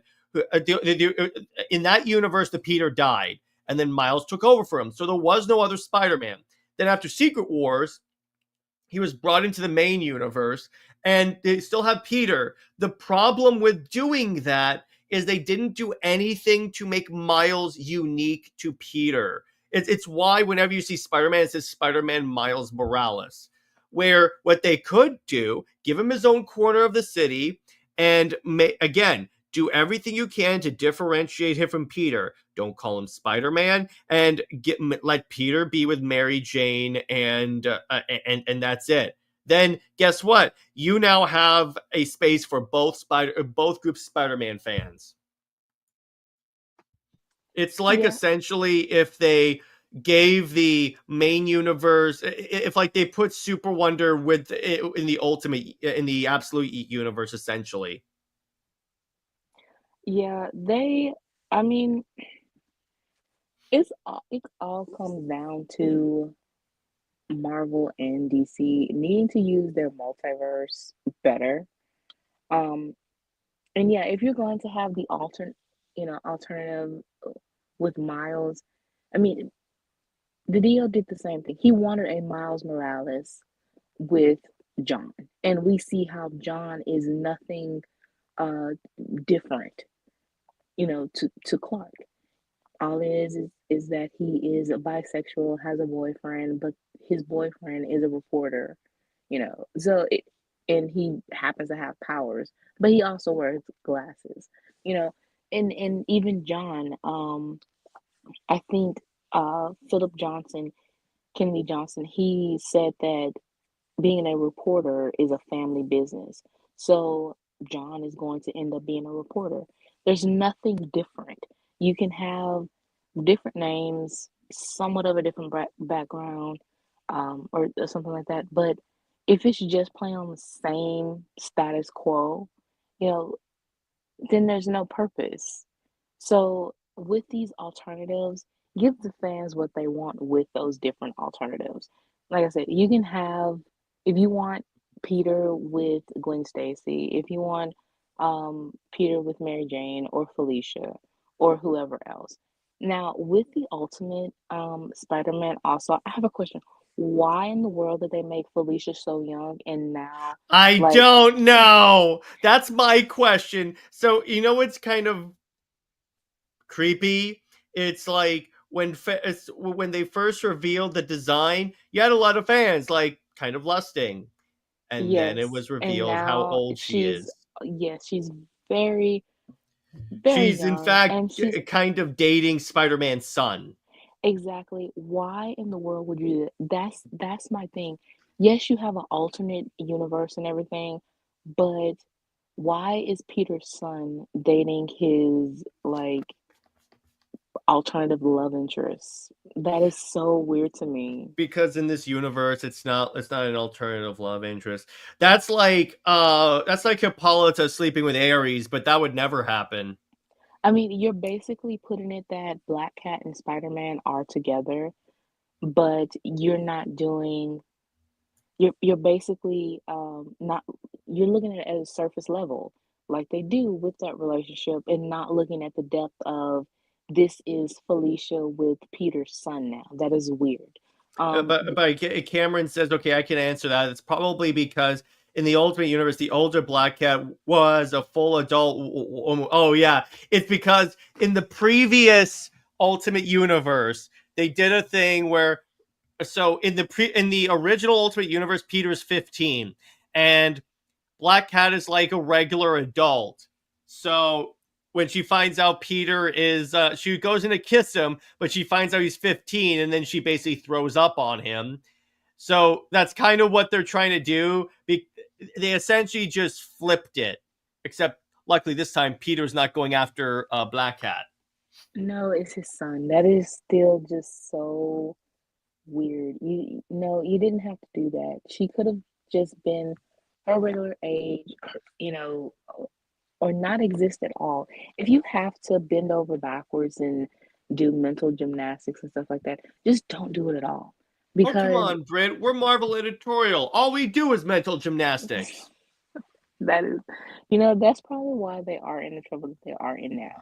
Because fans are sick and tired of the mental gymnastics. You I wonder know. why DC is destroying you. Well, DC is destroying them with the absolute universe. Mm-hmm. So I wouldn't give them too much credit. Wait. And Batman Hush 2. I mean, that is Jeff Loeb and Jim Lee. So, and it is Hush. So, and it's Batman. So that's still something that you can't really Yeah, go but here's the by. thing: Batman previous to that wasn't selling that well. I mean, even though Chip is a good writer, he didn't really do Well, so well remember, with Batman. they had that Gotham War series where Selina and Batman fight, and then you have some of the Bat family siding with her, in other words, letting people steal and stuff. So I'm like, that's not, yeah. And by the way, so another issue with Spider-Man editorial is the current editor named Nick Lowe. So at New York Comic Con, they had a panel where they revealed like what they were doing with Spider-Man, and it's like, so you know what else they did in the Zeb Wells run? So they wanted to. This is the worst example of synergy I have ever heard. So Ms. Marvel Kamala Khan is not a mutant in the comics, but they wanted to make her a mutant. So in the Spider-Man book, they kill her. In the Spider-Man book, and they set it up like, oh my gosh, this would be the most shocking death. And then it's like Kamala Khan, and everyone's like, you just kill her just so you can revive her as a mutant. And so they literally had a live Q&A panel, and they kept getting destroyed by fans that showed up. They were like, why won't you put Mary Jane and Spider-Man back together? Why did you misogynistically kill off Kamala Khan in a book that she really doesn't have a connection to the point where they had to end the panel early, Brit? Yeah, that did they ever answer that? Because that is No. so weird. When that came out, it did like I said, I don't really read Marvel as avid. I'm not an avid reader. The only thing that I do read is Storm and some X-Men, but really the deep dive of a Marvel, no. So that even that confused me. Read Of the Ed Brubaker run of Captain America. It's basically Grant Morrison's Superman. and oh, I definitely will. That's That's the another add-on to my list. Yeah, that's the run that establishes Bucky, Barnes, and Natasha. To just let you know about that. Right, right. We went over that. Also, um, the fact that they killed um Kamala Khan, uh, right, She literally showed up in like 2 issues of the Spider-Man run just so they can but justify it. also the fact that her character like just had a live action But series she's a too. mutant in the movie, so how else are we gonna make her a mutant? That is, yeah, those type of decisions that I'm saying is that if you're going to try to use synergy, you, I don't know, you have to choose one or the other. And they choose the most complicated and dumbest ways possible to connect things together. And There that you was go. just so unnecessary. There I would you say go. that honestly, I would say trying to change comics and then, in a sense, have these wacky decisions for the MCU is why the MCU pretty much faltered.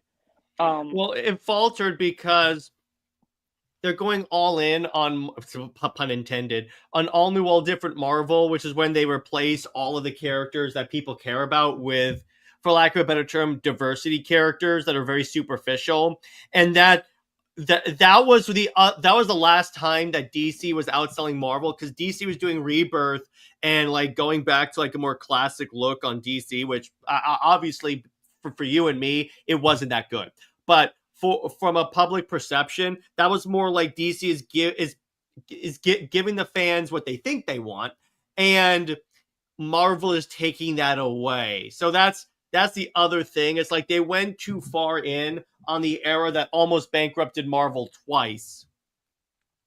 wow. So that's the problem with Marvel. So then we get to the editorial influence on Black Cat, because she is created as like the femme fatale like foil. and again, anti-hero and stuff. So but again, it's really cool with Black Cat, and in some ways Mary Jane Barry, they did do a book where it was Black Cat and Mary Jane teaming up and doing heists together. It's actually really good. Yeah, I mean, I like I enjoyed Spider-Man and Black Cat's relationship more. I think because of the yeah, it is a thrill. I like that. But if you're going to just write her as Selena Light instead of give her depth, that is the one thing that I don't like. I don't like when they try to make other female characters, even if it is a copy of each other or whatever between Marvel and DC. It's still that sort of interchangeable type thing. And yeah, I need Felicia to be a little bit more, to have a little bit more depth.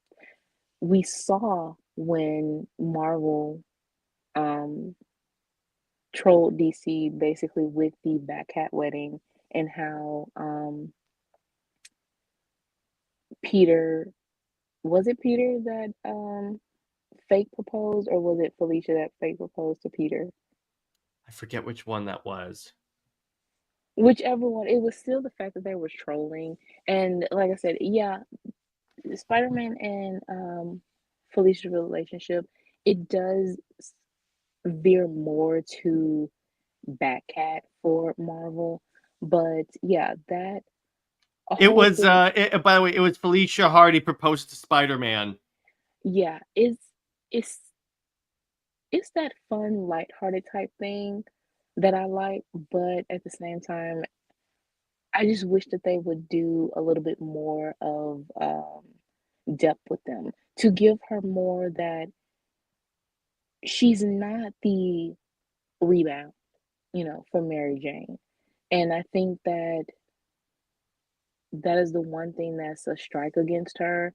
And again, I'm still reeling over the fact that Ultimate Universe made her a teenager going with his son. It just Man, seems you are very just hung up on that. because it's weird, Jared. Like you don't okay, she can't think about it. She can't like be in a serious relationship, even though she didn't want it, but it's still she can't have a serious relationship with Peter, um, in whatever universe they're in. She's played as like a rebound or just that in the moment surface level type thing. And then in an alternate universe or whatever, she goes after his son. That is weird. That is some stuff that you would see on a soap opera, and that doesn't even work there. That is very, it makes the female character just so, just blah. Hmm. Yeah, that is so good. So then we get to but Cameron asks, can an argument be made that since this is an alternate universe, she's technically not the same age, right? Well, yeah, but still. So then let's compare Super Wonder to Black Cat. So Brit, tell us how these couples are similar. Okay, so with um Super Wonder and Spider-Man and Mary Jane, they have that emotional, more understanding. They have that um we can have a serious relationship. We can have that understanding. We can, but the only contrast is that, of course, Mary Jane doesn't have power. So it is still the hero civilian trope with them. Super Wonder has the hero, um, super thing. However, it's still that stability that they bring to each other. Like I said, the only in-depth thing that I've had with Mary Jane and Spider-Man's relationship are the movies, and seeing how they do go from, high school and that they sort of play Peter as a nerd a little bit, but you do see with Mary Jane is being abused by her father, and it Peter sees it, but he doesn't judge her, and she is willing to pretty much open up to him and talk to him, and he's easy to talk to and understand her, even if he doesn't deal with the same things. It's just that she needed that outlet. So that's the same thing with Clark and Diana, is that they both need that outlet for each other. Um, all of their burdens and everything like that. And that is just a very good um, reasoning to explore these relationships, that especially with Clark and Diana. Again, if you can make Peter and Mary Jane, have that investment, and we've seen it, you can put that same investment in Clark and Diana's relationship. Yeah, you definitely can. You 110% can. And so now let's talk about Super Wonder and Black Cat. Okay, now this one again, it's more with Spider Cat, it is superficial because again, they aren't putting her in that depth of she loves Peter as well. But with Diana, she knows Clark, Cal, and Superman. She honors his heritage as a Kryptonian. She sees and values his humbleness. Um, as we've said, he is the anti Thesis, the anti Hercules, the anti Zeus, and she respects that. She loves that about him. And that they do give each other that thrill. We saw in Wonder Woman 141 where Diana, well, it's not a dream. I think that it wasn't the Black Mercy. I don't think it was. It was something along that line though, but they shared a dream of being free and being together, saving the world together, bringing peace, ending up married and expecting a child. So, they do have that dream together. And it's something that, of course, because of editorial being uncreative, they won't let it happen. And they have reduced Clark and Diana's relationship to be very surface level, to barely anything. Um, that is, like I said, the one up that Marvel has is that they will, even if it's controversial, they will dangle it like a carrot. With DC, they would run away from the Here's the controversy thing or the though, Brit. challenge. Arguably that dangling from the carrot now has like outlived its usefulness because it's like there's only a certain amount of dangling the fan base could take before they're like, okay, you're obviously not going to do that, so just tell us you're not going to do that and stop playing with us. Exactly. That's what I'm saying, is that they played the long game and it doesn't work anymore. With DC, there are still fans of Super Wonder that, you know, at least kind of hope for something. We've seen it. I mean, we've seen I with Wonder Woman 800 or Immortal Wonder Woman or just those little snippets that we've had throughout the years, post New 52. Even Crisis Animation, the feedback and the reactions to Oh Earth god. 2, yeah, Earth 2 Clark and Diana being together, whether overreactions of, crazy antis or people who love that relationship, it still garnished that engagement. And obviously, there is a want for it. So that's what I'm saying, is that Marvel, they will dangle the carrot because they know there's interest, whether good or bad, and they will want to play on that. Whether the fans are smart enough not to take that bait and, um, and get trapped in disappointment, that's a 50-50. But at least they try. With DC, they just run away from it and they just close it off. What Rebirth and what Jurgens did with John.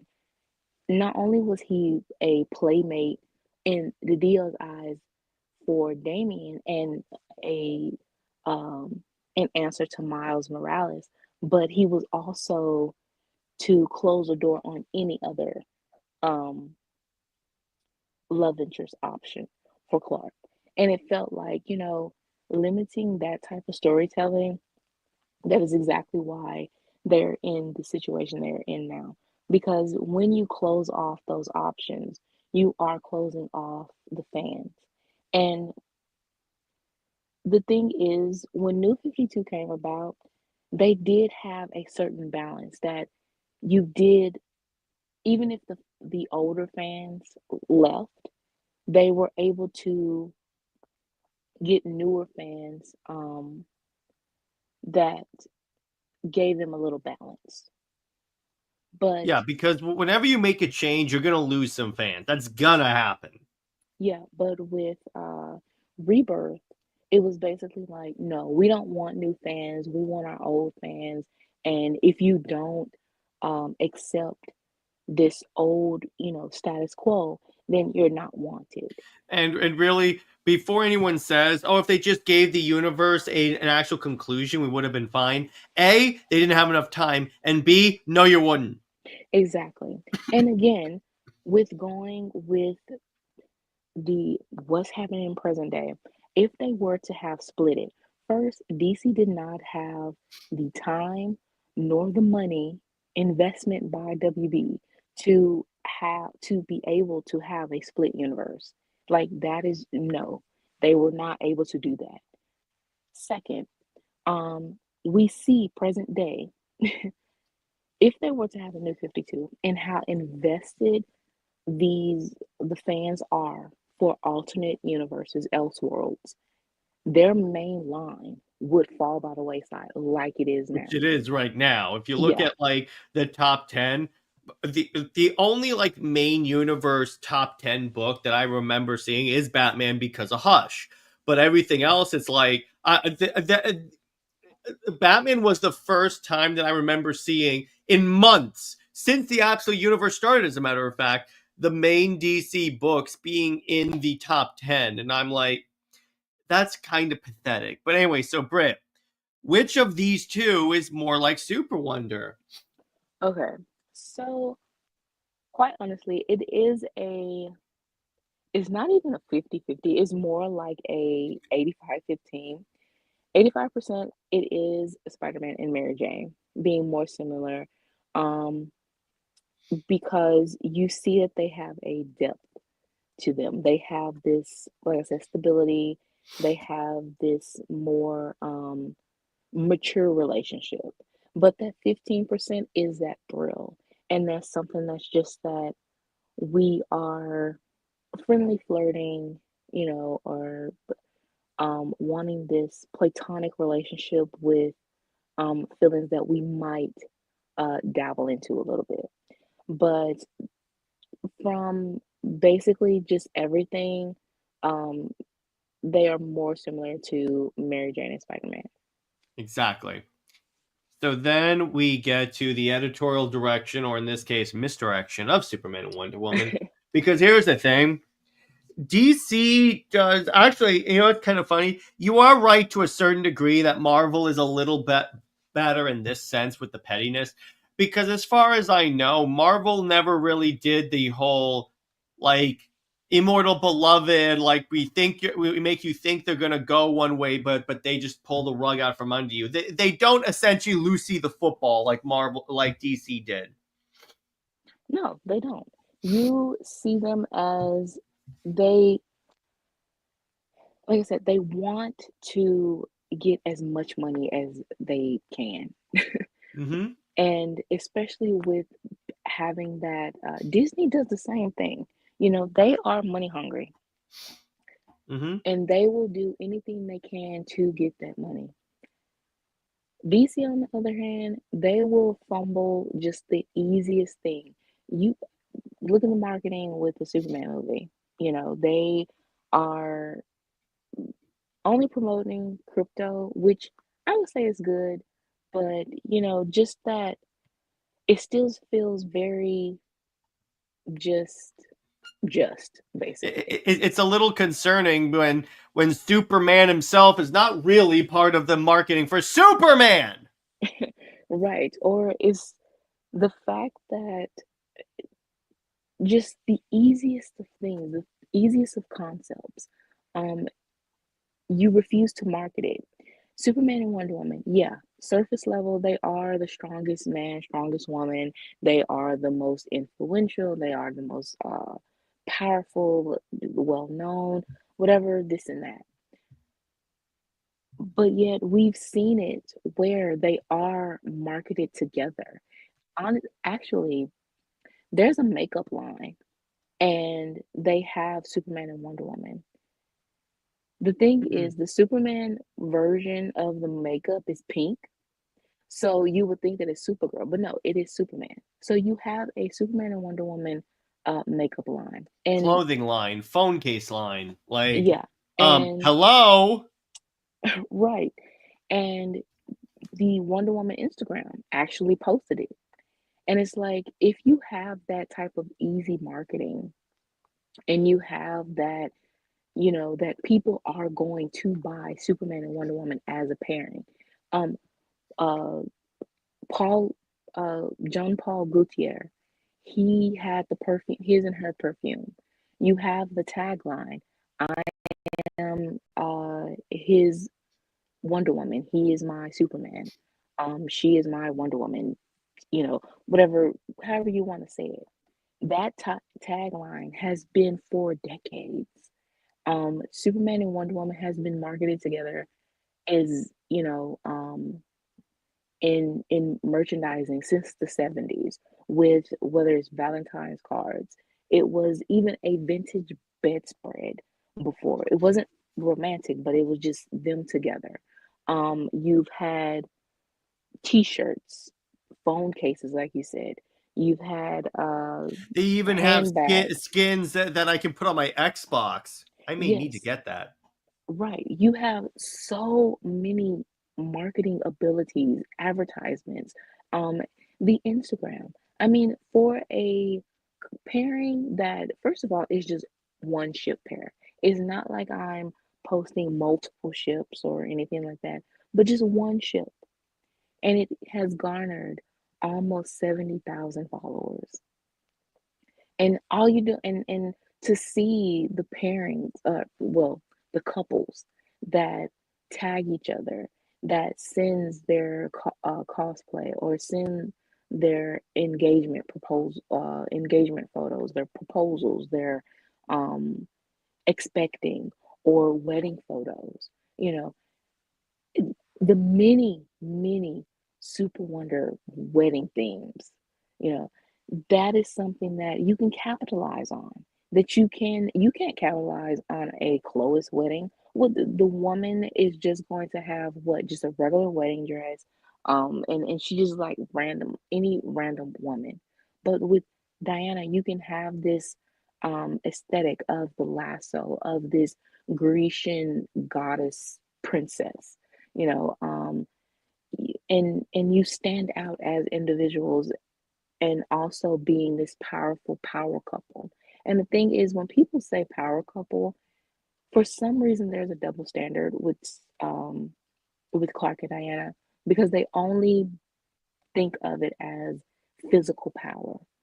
But by definition, what power couple means are individuals that come together and they bring this positivity together. Um, and they are a force of positivity and influence. That is what Superman and Wonder Woman are supposed to be as individuals and a pairing. So yeah, they are a power couple, and that is something that is very positive. So turning that into something negative is basically you're throwing your own pairing under the bus because you're using something that you at first claimed to be negative.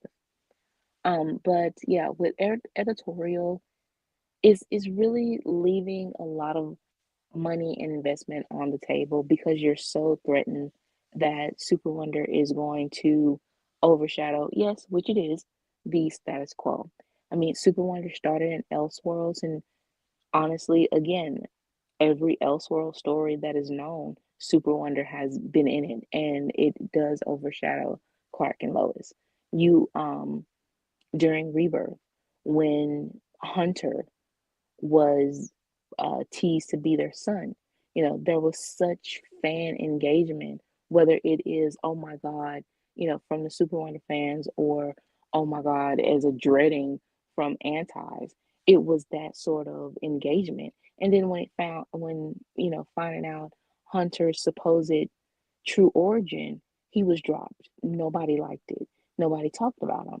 And the book basically dropped because it just really just seemed like, okay, you baited the fans.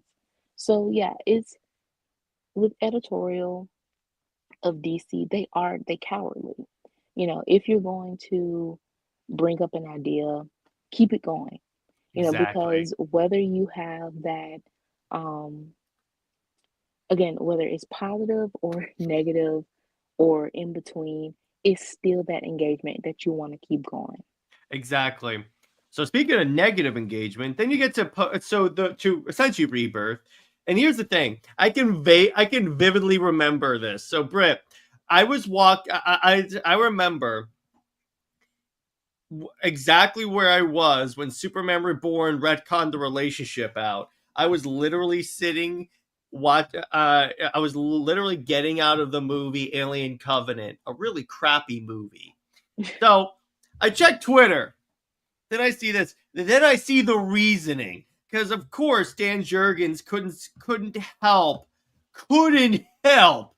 but be petty when he goes, "Oh yeah, a lot of the reasoning why we did the story was to retcon Superman and Wonder Woman out of continuity." And I'm like, that is the moment where I stopped picking up graphic novels regularly because I was like, screw you guys. It took I mean, Zack it's Snyder to get so me back in here.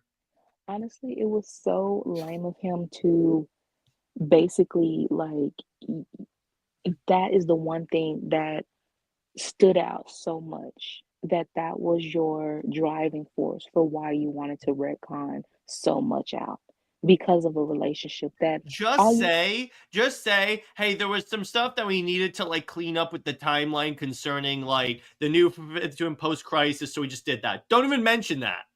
but the thing is, I mean, you ruined the continuity even more so because John doesn't fit anywhere in the continuity in the first place. So you really can't clean up anything when you're making a bigger mess. John doesn't fit. Clark and Diana's relationship fits because whether you have it in post crisis, at the beginning, how they tried to date, and it with Diana being new to her feelings and stuff like that, she wasn't ready. But they talked about it, and then they had this friendly flirting, or this one that got away, um, this regretfulness that they had, and that was something that they had to deal with, and there was an ongoing story, story beat that we enjoyed, kind of, sort of. And that's something that is way more natural and organic, to explore than trying to force in a a kid that just he does not fit within the timeline. And not only that, messing up Clark and Diana's relationship, even as friends. You also called Connor an abomination, and that he was not the first Superboy. You wanted John to be the first Superboy. It was just a lot of things that was very petty, and Which is hilarious, considering that Jurgens was one of the creative forces behind the creation of Superboy. So when you think about it, it's like, hey, dude, you would think you would be all on board with promoting Connor because you are a one-trick pony that constantly has to reference the death of Superman. exactly. So honestly, I just think that that is why I always say that Rebirth Reborn was definitely mean spirited. And it was only because it felt like Clark and Diana's relationship was overshadowing a lot. Um, and the fact that Dan Jurgens, he felt so confident. He even said it on a podcast that him and Rucka, like, that was their main topic of talking to each other. And it's like, really? So, like, your only means of communication with each other is to screw up Clark and Diana's relationship. How petty and childish can you be as grown old men being, Are they really? Well, salty? remember, we all have a child within us. What man child children? Okay, that's more. So in other words, like Tom King. Yeah, all of them. Every one of them are very, you're old men with childlike minds, and being that salty over a fictional relationship that honestly it was part of an initiative, a relaunch um that saved not just DC, but the comic industry as a whole. And the thing is, while Death of Superman might be pushed down so many people's throats, that was the storyline that actually almost crashed the comic book market. I So, know, yeah. Well, if anything, it was around that time that it did crash, as a matter of fact, if I remember correctly. so yeah, so while, Dan Jurgens wants to act like he has some type of ruling over Superman, your story caused or almost caused the comic market to crash. And you also honestly, his they a lot of fans want to say like the Triangle era and Dan Jurgens era was so beloved. Maybe it was, but I don't really see that many references to anything else. Well, it was so beloved that it literally made DC needing a reboot. Exactly.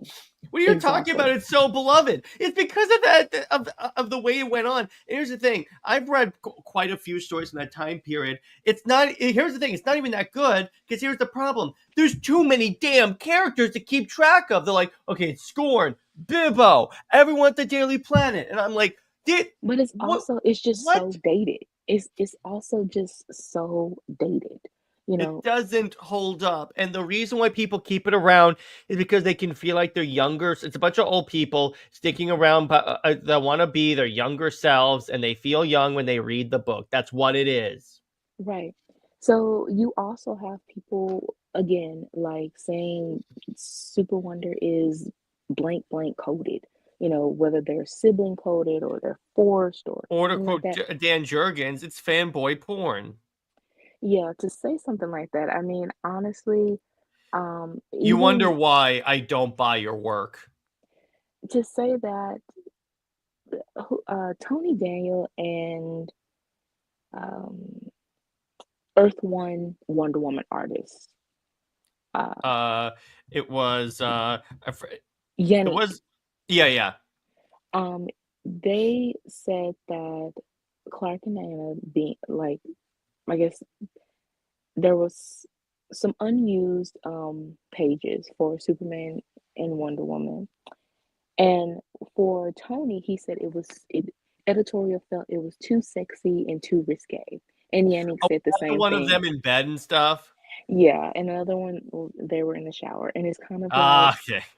so basically, it's basically Clark and Diana's relationship and the way they're drawn together. It is, like I said, it's effortless. It has that That natural, kind of makes it sound like they could be with Lois because it's so unsexy.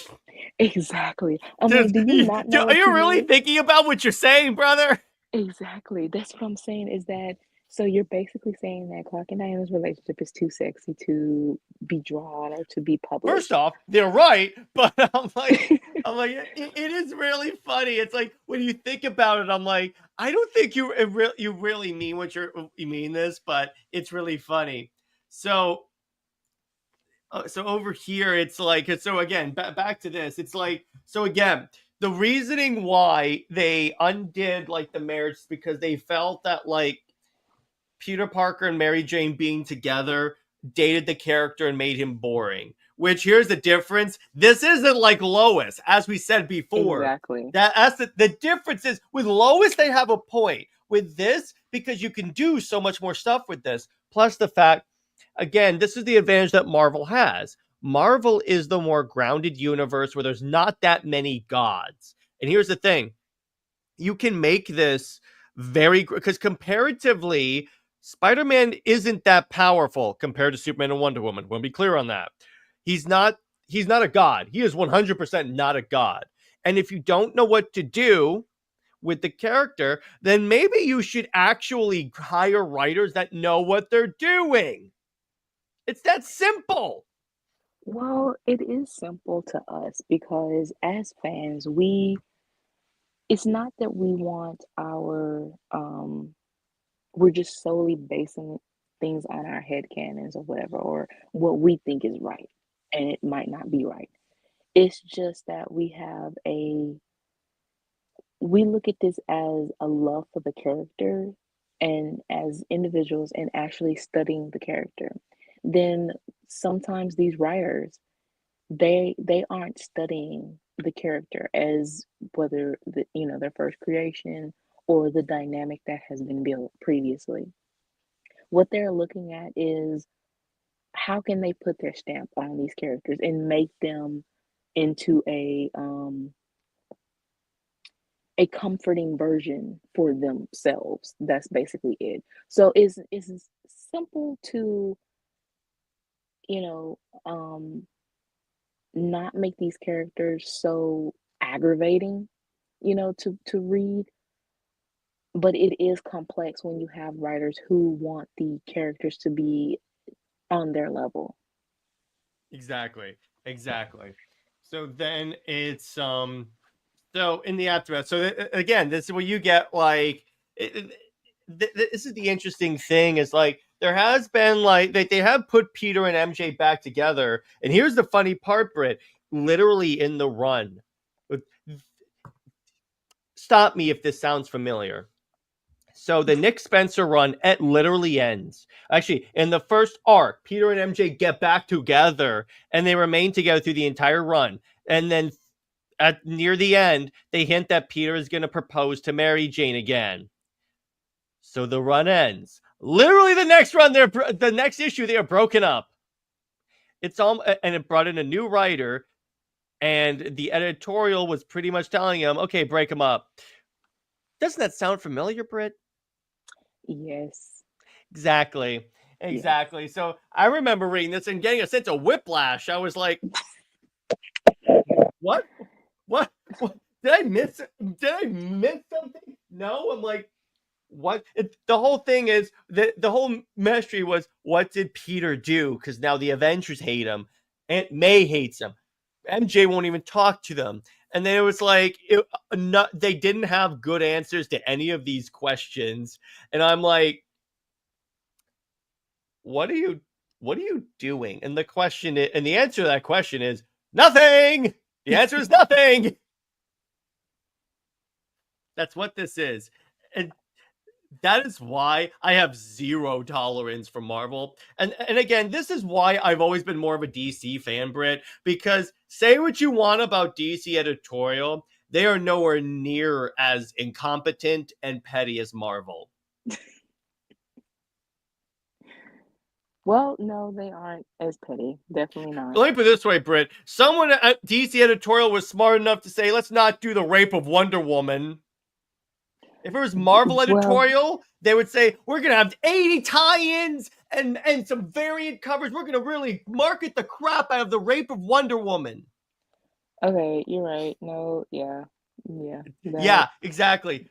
Case in point. So Marvel has this stupid reputation, Britt, for putting tie-ins to like literally everything. Like they did a Venom story arc called the King in Black. Literally every single book tied into this event to the point where books that you wouldn't think would be connected to Venom, like Moon Girl and Devil Dinosaur, tied in, and I'm like, wait, why? Yeah, I was just gonna ask why. Yeah, no, it's like they have that. They every single character ties into these events, and I'm like, I mean, why does this character care about the god of the symbiotes? It's like it's essentially the way it works that if you mention Null and the symbionts once, tie-in issue. That's it. That's what it is. It's a tie-in issue, and I'm just like, yeah, because here's the thing. Here's what Marvel also does. You ready? They hide key plot points in the tie-ins, so you literally almost have to buy everything. And I'm like, what? What? Because the way tie-in should work, Brit. I mean, I'm not a genius, but the way tie-in should work is the main. You should be able to get the full complete story in the main series, and then the tie-ins like complement it. Like, what was Batman doing during like Absolute Power? What was this character doing? What was Spider-Man doing during King in Black? But it shouldn't be literally every character. You have to pretty much read every tie-in, which is close to 80 tie-ins, in order to understand what's going on in the frickin' story. Wow. Death I mean, Metal had this issue where key plot points were in the Flash book. that I mean, that is, as I said, it's a game of wanting money. That's the only illogical but very logical way of why they have so many tie-ins. At least with DC, I mean, they have quote unquote tie-ins like of night terror, but you don't necessarily, have to read it to understand the, main plot of the event. Even Absolute Power. They did, halt the stories from some of the books. However, all you had to do was read still the main event book for Absolute Power. So yeah, that again is a mark on Marvel that I didn't know that when they do tie-ins, you actually have to It's the most pick them up. useless tie-ins. By the way, it's a fun fact. So when we talked about the Squadron Supreme and I showed you the way Power Princess looks now, that was debuted in a Squadron Supreme tie-in for a Thor event. That's where that design first showed up. Wow. Yeah, And they I'm want you to buy like, every book. yeah, they want you to buy every book. And I'm like, why do I need to read a Punisher story in a Thor book? That's the thing. It'd be one thing because the Spider family of books, that makes sense for them to tie into a Venom event. That's fine. And like the Avengers maybe for Thor, but do I really need to know what Moon Girl and Devil Dinosaur are doing during a symbiote invasion? No, I really don't. I don't give a crap. Arguably, these characters are not even worth the toilet paper they're printed on. So I'm like, why do I care? Actually, it's a rhetorical question. I really don't care, but I'm just like, I'm just gonna go back to reading DC, and then DC is literally like, look at all these tie-ins for Night Terrors. It takes up 2 pages, and I literally was like, oh, not you too. But you didn't have to read them all. No, I didn't. In fact, it's kind of funny. I barely read any. I didn't read any Night Terrors. The only tie-ins for Night Terrors I read was Green Lantern, obviously, Superman, and I didn't. I don't think I even read Wonder Woman. I don't even think Wonder Woman got a Night Terrors tie-in. Wow, she did, Jared. Oh, was that forgettable? All right, there you go. Yeah, is that forgettable? All I remember is that it was better than the Absolute Power one. That's for sure. So then we get to Spider-Man and by the way, so this is Spider-Man's family, and what's kind of cool is that in the Ultimate Universe, um, his daughter first discovers he's Spider-Man. So he has his mask on. And at the time, it's just a black costume with white eyes, so he looks like a cat burglar. So he goes, "Don't be alarmed, it's me." And then she's throwing crap at him because she doesn't know who he is. He's like, "May, it's me." And then she goes, "Okay, don't tell your mother. If you don't tell her, I'll give you ice cream." Oh, And then that's what's kind cute. of cool is like, so Mary Jane takes their son to like an event or something like that. So Peter just looks at May and goes, "Are you ready?" She goes, "Yeah." So he takes her swinging, and then she helps him like come up with a design for the costume, which is that. And then Mary Jane is the one who gives him the name Spider-Man. Hmm. Because so Peter finds out. Oh, it's kind of funny. So no, so Mary Jane finds out. This is the best. So he finds out because like he shows up to breakfast with a black guy, and then the daughter says, "I promise I did." In front of them, she at family dinner, she goes, "I promise I didn't tell him you're secretly a costume crime fighter."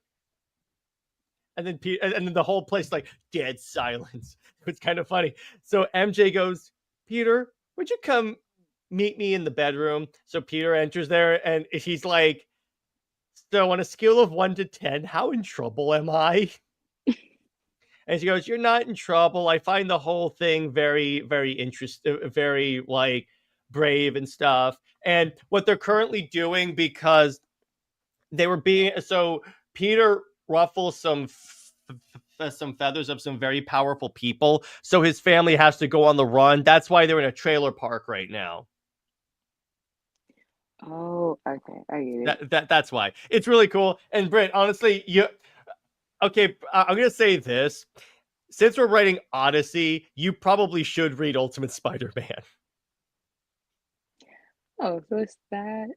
Not so much as similar, but No, it's not our plot, trust me.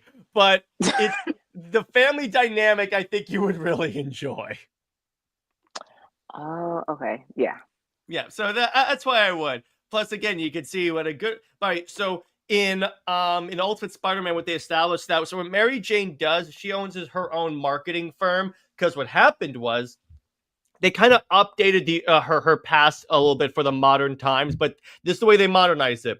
So she was a model, but she was like essentially an Instagram model, and she like learned marketing and stuff, and then blew up on social media. So she used that knowledge to form her own like public relations firm.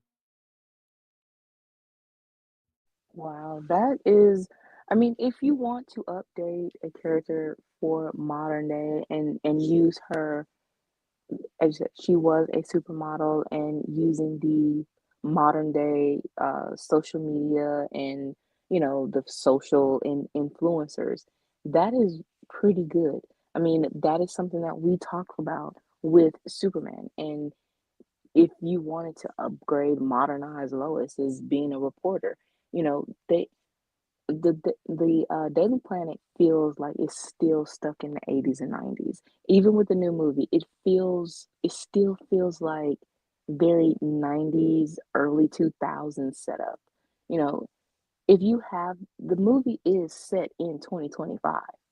So you're telling me that the Daily Planet is still, basically 80s look in 2025? I know, and I'm like, this doesn't work, guys. But so what's also really cool is that in the Ultimate Spider-Man, this is the way they did it. So obviously, you know who Reed Richards is, right? You're right. So in the original Ultimate Universe, he became a villain called the Maker, and he, alongside Miles, fled to the main Marvel universe, and he kept trying to get back. But what's interesting is so the Maker decides he's going to make his own universe. So this is where the new Ultimate Universe comes apart. So what he decided to do is he wanted to get rid of superheroes, so he time traveled in this world to all these different events and stopped these superheroes from becoming superheroes. Like he stopped Peter from being bitten by the radioactive spider on that high school trip. He stopped like all the Avengers from forming. Essentially, obviously they still do, but so what happens is that in the Ultimate Universe, when Ultimate Spider-Man first starts, Peter's just a regular 30-year-old guy who's with MJ. They're married with kids. He gets the spider as a 30-year-old guy. Oh. So you again you do a lot of the same like beats, but now Peter has to juggle being Spider-Man with being a father and raising his kids and such. I mean, that is very interesting and different. It, I mean, they've had Peter as a teenager, I mean, in high school or even younger than that, become Spider-Man. And then they've had him mid to early, well, late 20s, and now having him married with kids and then becoming Spider-Man, that does raise the stakes for him as Spider-Man. Now, with comparison to Superman and the whole thing of the family dynamic. That's what I mean, is that they everything that Spider-Man has succeeded in, they've tried to put that with Superman, and it's like, no, that doesn't work that way. Because again, you were losing so many elements of what makes Superman Superman and make him unique. But you can't have with Spider-Man and his son, you can have two Spider-Men, you know, running around. But having five Kryptonians in one city is overkill. Like you can't Why that does just doesn't anyone work try that and way. commit a crime in In Metro Metropolis when you have five gods? I mean the thing is when we write Odyssey or anything with Clark and Diana having children and their children having powers, they again are a global family. They are going to be traveling. They aren't just going to be in Metropolis or, things like that. It is now more so like I said, a global thing. Um, but staying within Metropolis should be the cleanest utopia like city there is. There should never be any crime. If it is, you are very high or just really dumb to, but yeah, so the whole thing with are there stakes with Superman, whether he is with a civilian love interest? No, I don't think so because at the end of the day, you are going to have Superman save the day. Everything is going to go back to normal. With Clark and Diana, there is a consequence because their character, in order for them to develop and be the heroes that they are, they have to go through things and they have to have um that consequence, that aftermath type thing. So I would say that the stakes are much higher with Clark and Diana together. With Peter and Mary Jane, that's different because Peter was Well, he could be shot. That's the difference. exactly. He can do that and it it's more grounded too. It's more of that, yeah, Peter can be easily killed. And it's not so much as that yeah, he really isn't invincible and his villains alone, it feels more powerful or, in a sense or a challenge to him. So that gives his his world those stakes. So he can be with Mary Jane. With Superman, again, the way that writers write his rogues, they feel lesser as individuals. So again, we know that at the end of the day, he's going to save the day. They try to make it seem like it's going to be a challenge, but uh, a page later, everything is somehow fixed up. We've seen that in Action Comics recently. We've seen that in, like I said, Williamson, he's already admitted he doesn't like controversy. He doesn't like those type of stories where the characters lose. Mark Waid said the same thing. He doesn't want Superman to fail. And I'm kind of like, why don't you want him to fail? I mean, where's the learning from that? If you have Superman as being always spoon fed and privileged, how is he the inspiration? There's honestly, you can't be an inspiration when you can't go through anything. That Well, just doesn't yeah, make sense to me. exactly. And I'm like, that's why. But again, no, this gets back to they want Superman to be written the way he was when they got into comics. The problem with that is that when you make it so Superman never loses and can never like fail, that's how you get the reputation that Superman is just a dweeb, that he's too powerful. That's how you get that stereotype. And again, this is why I've long said that DC should stop bringing back these main writers that sort of eventually say, hey, we respect what you did, but you've served your time. because you don't know how to do this right now.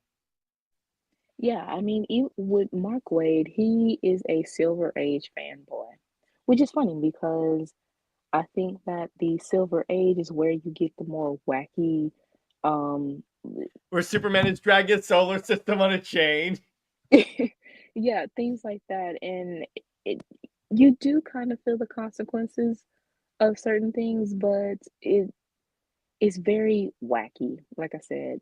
Um, and for him to basically feel like Kingdom Come was in a sense a mistake or something, just the way he One of the most legendary DC storylines of all time is a mistake. Yeah, why did he work at DC again? because he wants Superman to be like that everything was wrapped up in a bow. That no after the war, no deaths. You know, everyone had a happy ending, and I just feel like, okay, so what is the lesson learned then? If everything goes back to normal, as if nothing ever happened, what is the lesson learned? That's the same thing with absolute power. Okay, yeah, it's some uh heroes that have their powers switched, but what really has changed? It just seems like the DC main verse is the same thing as it always been right after an event. There's no lasting consequences. So what is it that we as readers take from the story? You know, what is it that the characters themselves, what are they learning for us as readers to learn from it? There's a lot of things missing. Yeah, exactly. So then you get to okay. So Spider-Man and Black Cat, and it's like again they kind of they even have had stories where like they tried to test Peter's like devotion to Mary Jane by all of a sudden bringing in Black Cat. So they've kind of used her as the temptress again, like Black Cat, except in this case it's Wonder Bat written by Tom King. Or is Immoral Beloved by Joe Mm-hmm. Kelly. Mm-hmm. Yep, exactly. There you go. So it's kind of like that. And I'm like, that works for like a story or two, but when you keep doing it, luckily they don't like do it that much anymore. In fact, what's kind of interesting, Brit, is that they did an issue. So if you remember, New 52 Superman, this was the Superman series, where they're going to like I think a housewarming party for Lois, and Diana arrives first, and Clark essentially shows up and goes, "Before you say anything, I'm sorry I'm late." And then Diana goes, "Clark, you're the last person. I'm the last person you have to apologize for being late." They kind of did that in this. So recently Black Cat and Spider-Man were going on a date, and he obviously had to fight crime. So he shows up and his suit is like super disheveled because he had to run across town. And she goes, "I guess I should be like flattered that you ran all the way here, I guess, but I know why you were late and it's all good with me." So I'm like, okay, that was a good moment there. Yeah, I mean, like they've tried to give Felicia a little bit more depth, but they still want her to play that femme fatale, you know, partly that superficial role. But, you know, there is a story that can be told with them, and they do have that understanding because you play on that superhero life or the anti-superhero, whichever one you want her to be. Even as her being in the gray area, like Selena, she's still that they still have this bond and connection of something. Uh, Honestly, I don't really know. It is just the thrill of being superheroes or anti-heroes, but they really don't give them that just solid one connection thing. Like with Batcat, their connection is they've accepted that Gotham can never be changed. However, they still want to protect, you know, the innocent in Gotham and change or in a sense, you know, just hold on to what they think is good in Gotham. But they still have this love and they're still influenced by Gotham. That is their connection. Clark and Diana's connection is immigrants, you know, in that Hmm? immigrant experience. Peter and Mary Jane, they are, it's that openness in a sense, and the fact that they have this easygoing to talk to, and then you have um, Peter and Felicia, where I feel like the only thing that they've nailed for them is just that thrilling openness, is that rush of maybe in infatuation or that spark of passion, but it's not really something that is too in depth of emotion. Yeah, exactly. So then we get to hanging loosely, and it's like it's not. It's yeah. It's again. I like how they have basically made Felicia to the point where she can like have her own book because obviously it's one of those the way I kind of see it is like to kind of agree with you, Britt. I think that like most love interests, most not all of them, most should be able to support their own books because in my mind, a good love interest should be able to support her to be a good character without the male or female love interest. It's just the way it kind of works, which is well, again, Wonder Woman can do that. Um, and in a lot of ways, Mary Jane can do that. Black Cat can do that. If only there was a certain lame character that is demonstrably cannot do that. Even Steve. Oh, Steve can't. No, no one would give a crap about that, which is why I would have to find if they went with my idea of him and Sergeant Rock and like Rick Flag doing like soldier stuff. I would it couldn't be named Steve Trevor because no one would buy the book. That's true. I mean, they tried to give Steve a one shot during the movie, and Mm-hmm. yeah, I don't even think that they didn't even top like 200. It Yeah, yeah, exactly. it was a flop. The thing is, again, unless you really just go over the top with mortal love interest, um, yeah, they aren't in. I would say the only love interests that aren't independent is Lois, Steve, maybe Wally's wife, Linda, Iris. Mm, I'll say it's more so because of the Flash show that Candace ended up, you know, with a fan base. Um, Yeah, but the problem is that's the one where they changed the relationship of Barry and Iris so that they're basically sister and brother. yeah, that was very weird. Like, why would you do that? But it's Yeah, yeah. CW. I'm like, why? It's CW, so they do It's true. some weird stuff.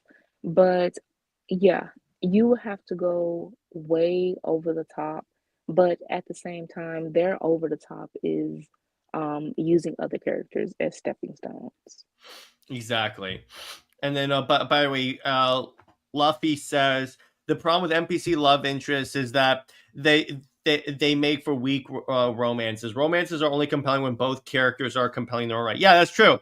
And Exactly. and that's what for more or less what Comic Storian said when I had him on the show is R.I.P. by the way is what he said was the problem with like Lois or Steve is that when you have a non-powered human love interest for like a superhero, there's not much you can do that doesn't like narrow down to save the love interest. And I'm like, that's not really that you can do that for like a couple of times, but eventually that becomes stale real fast. Exactly.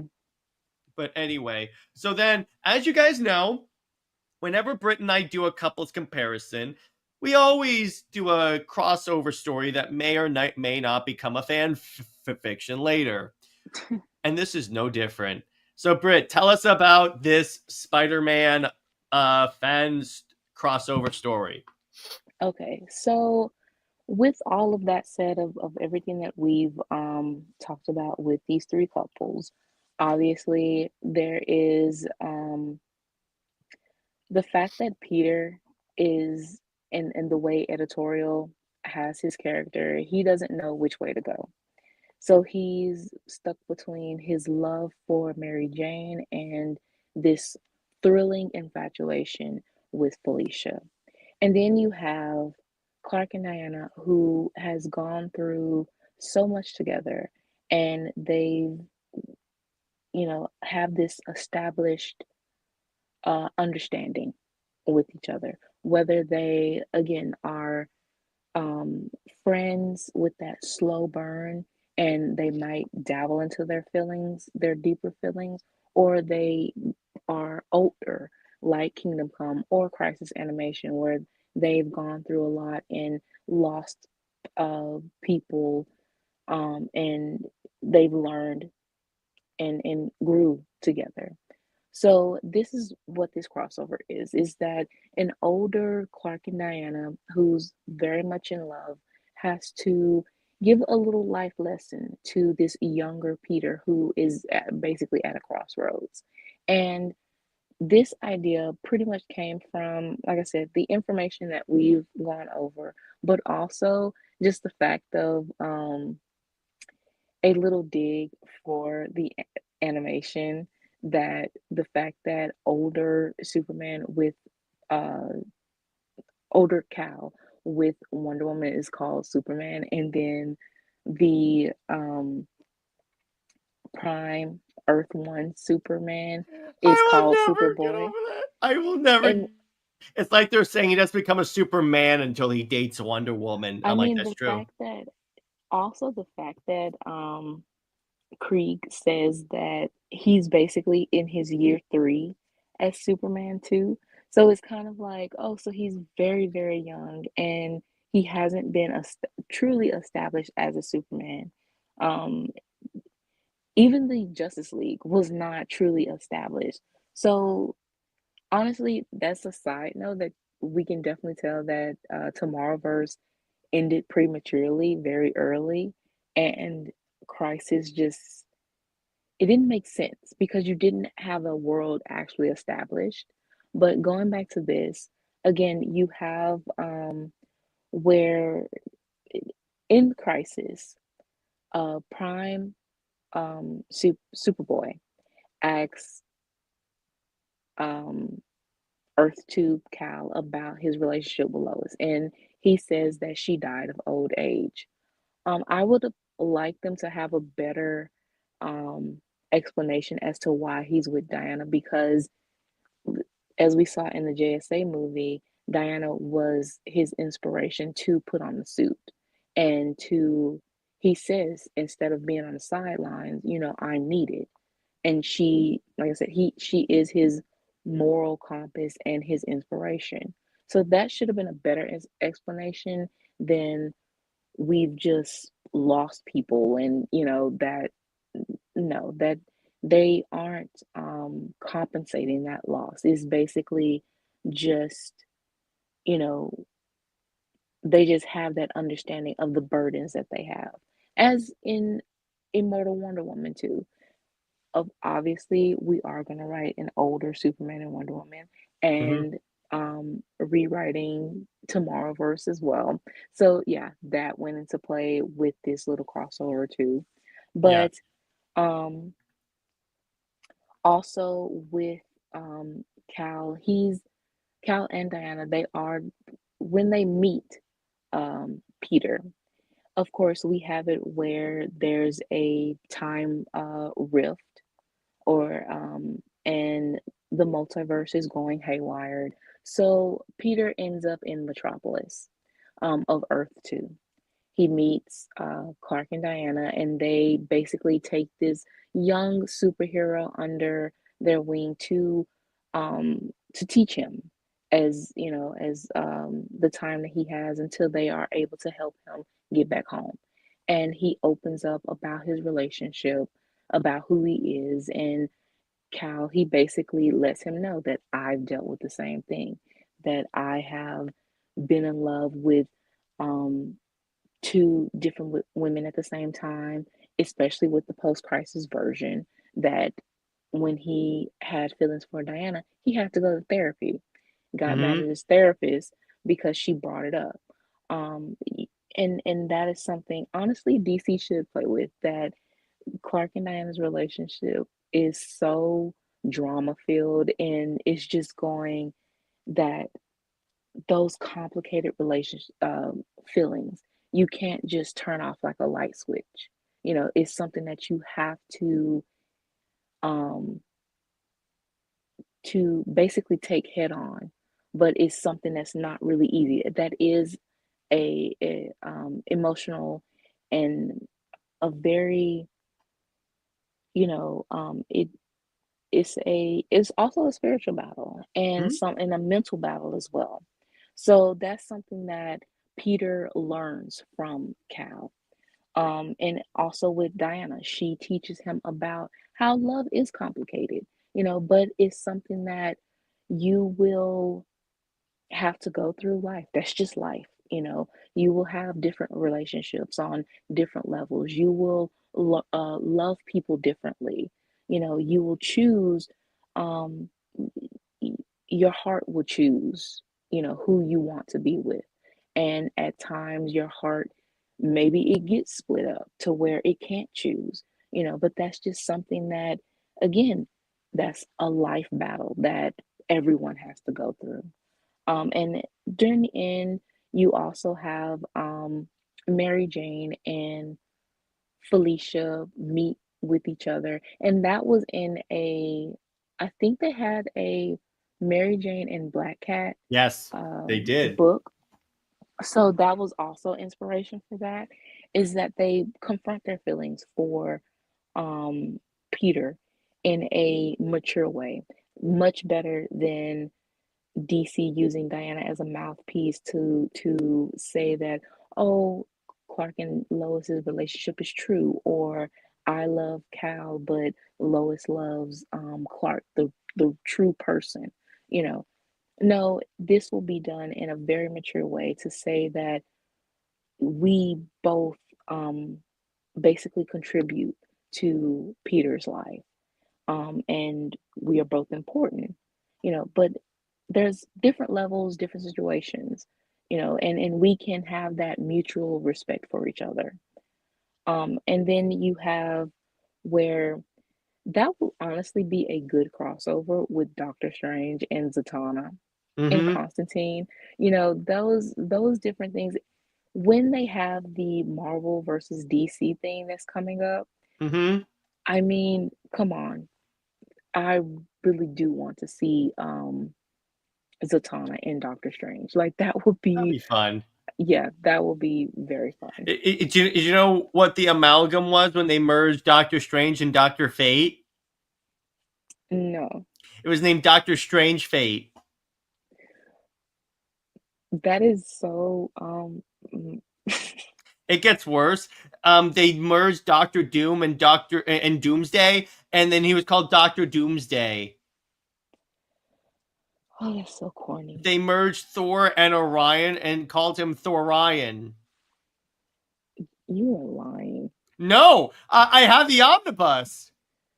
Oh my God, this is so corny.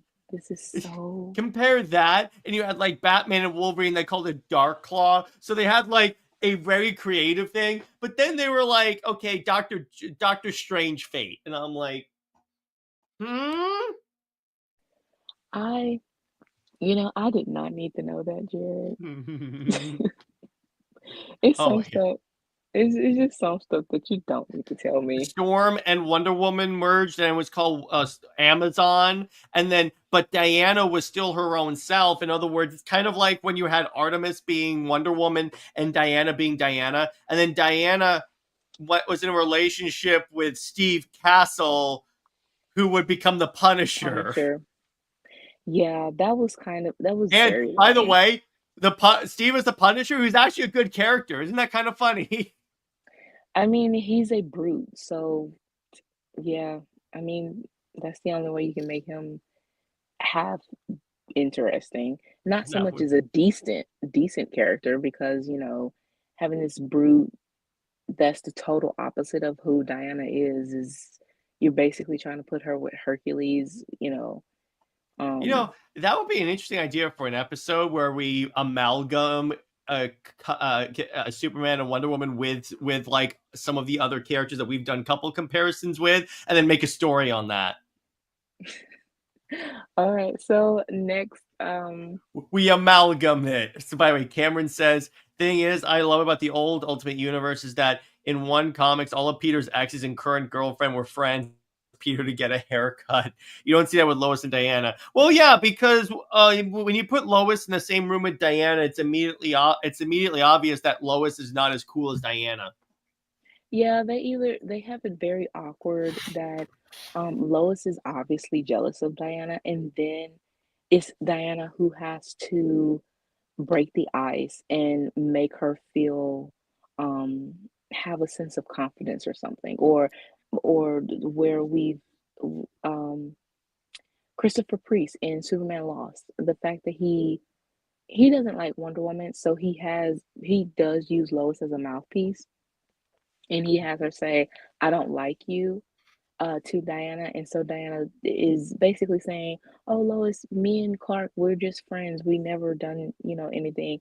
And it's like, why is it that every time Diana and Lois interact, it has to be something like that? That Diana has to basically be used as a mouthpiece to confirm she and Clark has never been together. And then on top of that, actually retconning their relationship, it just is again, you can tell that Superwonder is a threat. And it's crazy that if Clovis is so the golden standard, is have all this backing, why is it that you have to jump through hoops and do all of this um, to ruin a relationship, and even going as far to ruin their friendship too? Rucka, very guilty of this, is making Clark and Diana's relationship very antagonistic for no reason, just because of wanting Clark to just be with Lois. It That really doesn't make any sense. So back to the story though. In conclusion, um, Peter, he is able to go back home and he's still at a crossroads. Even though Clark and Diana have given him the advice he needs, and that, well, he's only in his early 20s and he just needs to go through life. It's not going to be easy. They can't give him just a straightforward answer, but he does see with them a couple that endured, that whether he is with Mary Jane for this life and then he ends up with Felicia in another life, or, there is still options, but he's young. He doesn't have to just make that concrete permanent option just yet. So he has to be truthful with his feelings for both of them, and with saying that, it's not fair that if I'm with Mary Jane, then but I'm, having a thrill with Felicia. I have to just stay single and work on myself to be prepared for whoever I end up with. And then you Exactly. see Clark and Diana of Earth 2, they feel proud of themselves because they have gone through a lot, and that is actually a meta uh story beat for their relationship, that we as readers, as Super Wonder fans, have seen that during pre-crisis, when they've had hints and teases, and then post-crisis when they were almost together, but of course Editorial and John Byrne, ruining their potential relationship, and how that ended up turning into a story beat of the one that got away, or we regret that we didn't give each other a chance and we had to. But the thing is, we grew together, and that love that we thought that we had for each other, it was real love, but we had to help it grow, and they had to let it, flow a little bit more naturally as they got older. So they became more wiser, and just knowing that everything that they went through, made them better people for each other. So that's pretty much it for that our crossover story. Well, Brit, you're gonna wanna wish that that we had more slides because we have to talk about Wonder Woman 20 now. Beep, beep, All beep. right, so it's a preview for Wonder Woman 20, and it's so much worse than I thought it was going to be because, A, here's the thing, this is dialogue that Diana would never have, like where Hippolyta is like, I woke up and there was someone in my bed, and then Diana says, congratulations, and I'm Congratulations. like, no, Yes, no. first of all, okay, so first we had to talk about the word balloon interview. So I Mhm. didn't hear it all, but basically from the snippets, um, this whole two-parter is basically Batman is cool, um, and Diana is basically a supporting character in her own book. Um, Within the whole entire interview, King barely talks about Diana, and he only talks about like Batman. Issue 7 with Superman, he said that that is the most popular issue of his run so far, and that's the one that he signs the most. Um, he talks about Trinity, but as an extension to the Super Sons and his love for the super corgis or whatever, and are that the Trinity book is basically about fathers and daughters, and basically giving importance to Steve. And it's not about, Diana being used most likely as a mouthpiece to prop up Steve. And then you have here where the gods will be used to prop up Batman, and you have the Bat wanking Bat God.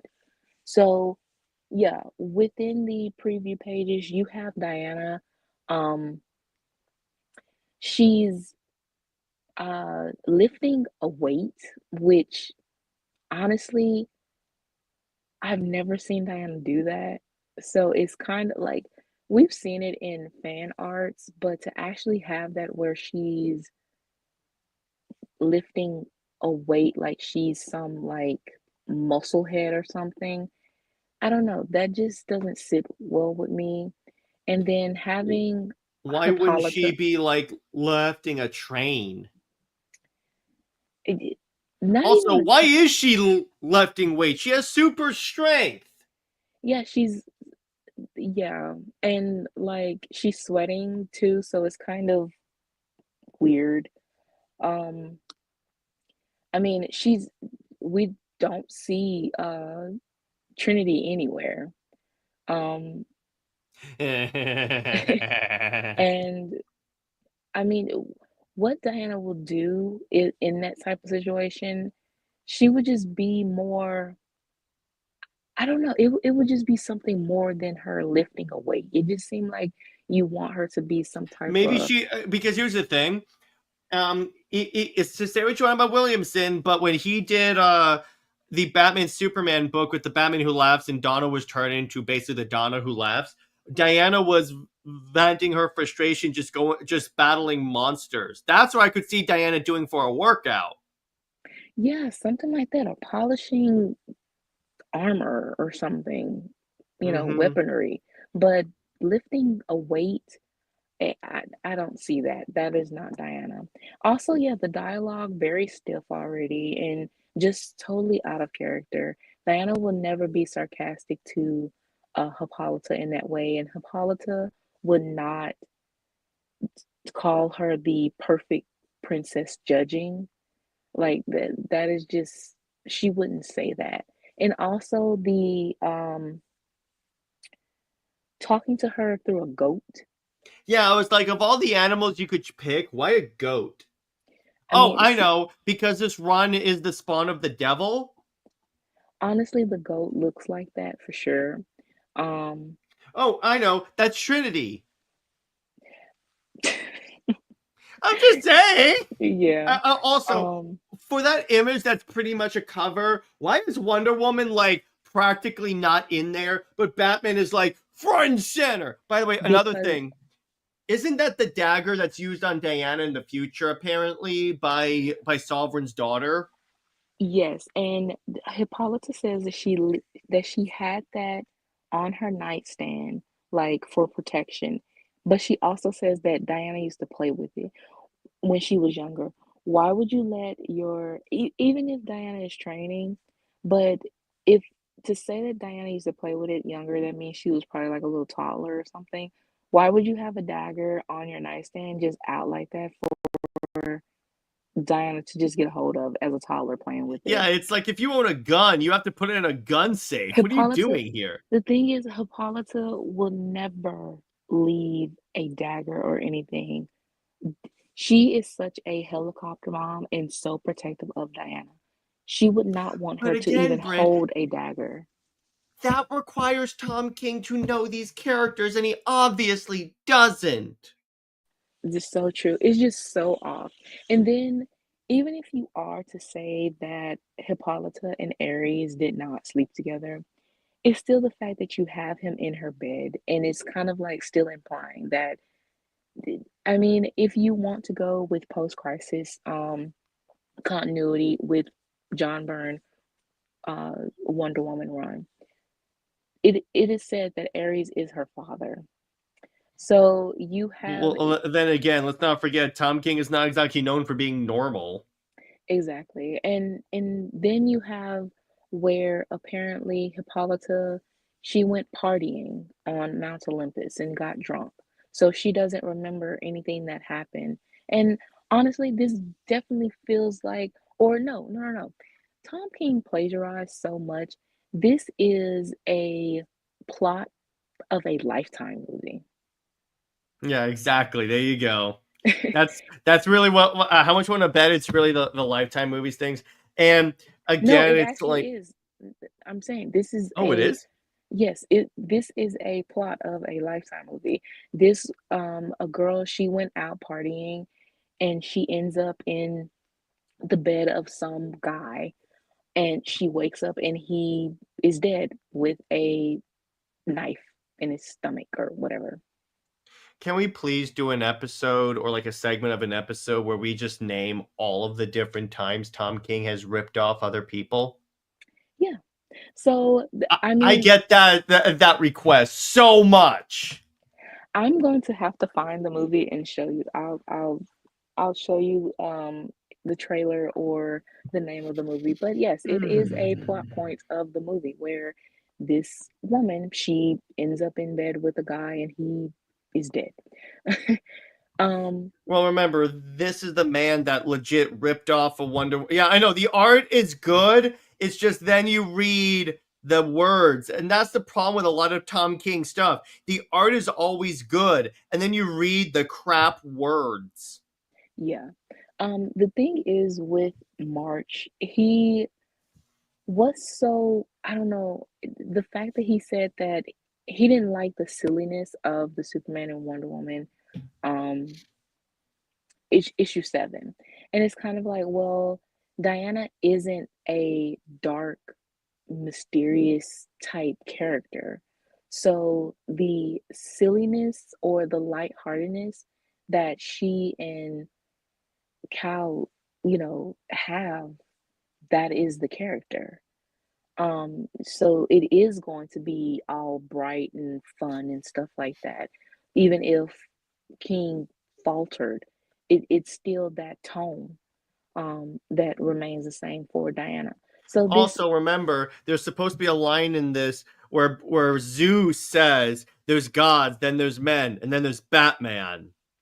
yeah, that whole thing is BS. It's very much a big, gigantic picture of sugar honey iced By tea. the way, That I is, love how you put in here in the notes Batwank, and then later on more Batwank. yes, That's and pretty much what it is. Let's face it. yeah, and then you Here's the have thing, though, Brit.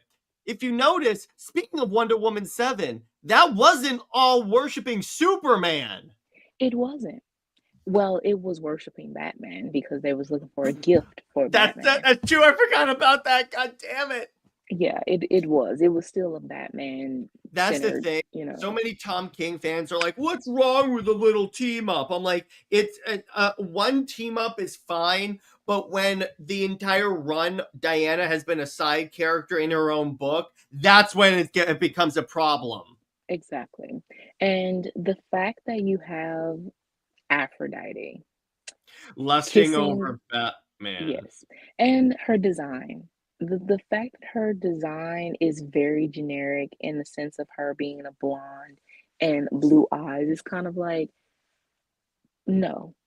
Aphrodite as a woman of beauty is supposed to be more, especially in the fact that they are Greek gods, they're supposed to have like this more tanner look, and more ambiguous, about their looks as well. Just as we say about Diana, you know, she does not supposed to be pale when she's from an island. The gods should not be pale either, so these designs, it just gives you this very narrow view of what's acceptable in certain ways of how these characters are designed.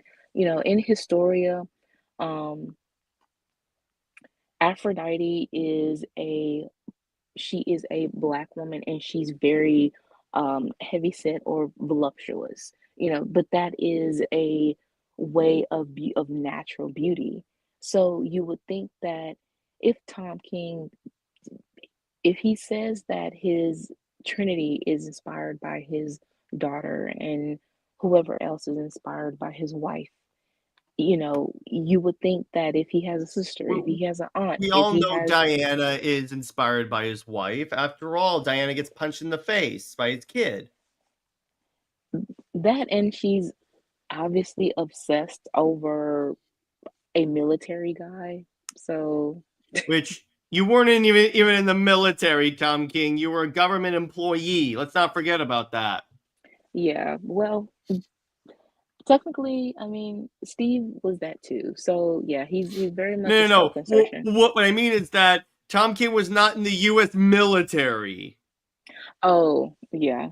Well, he still just feels like he is a self-insert for Steve.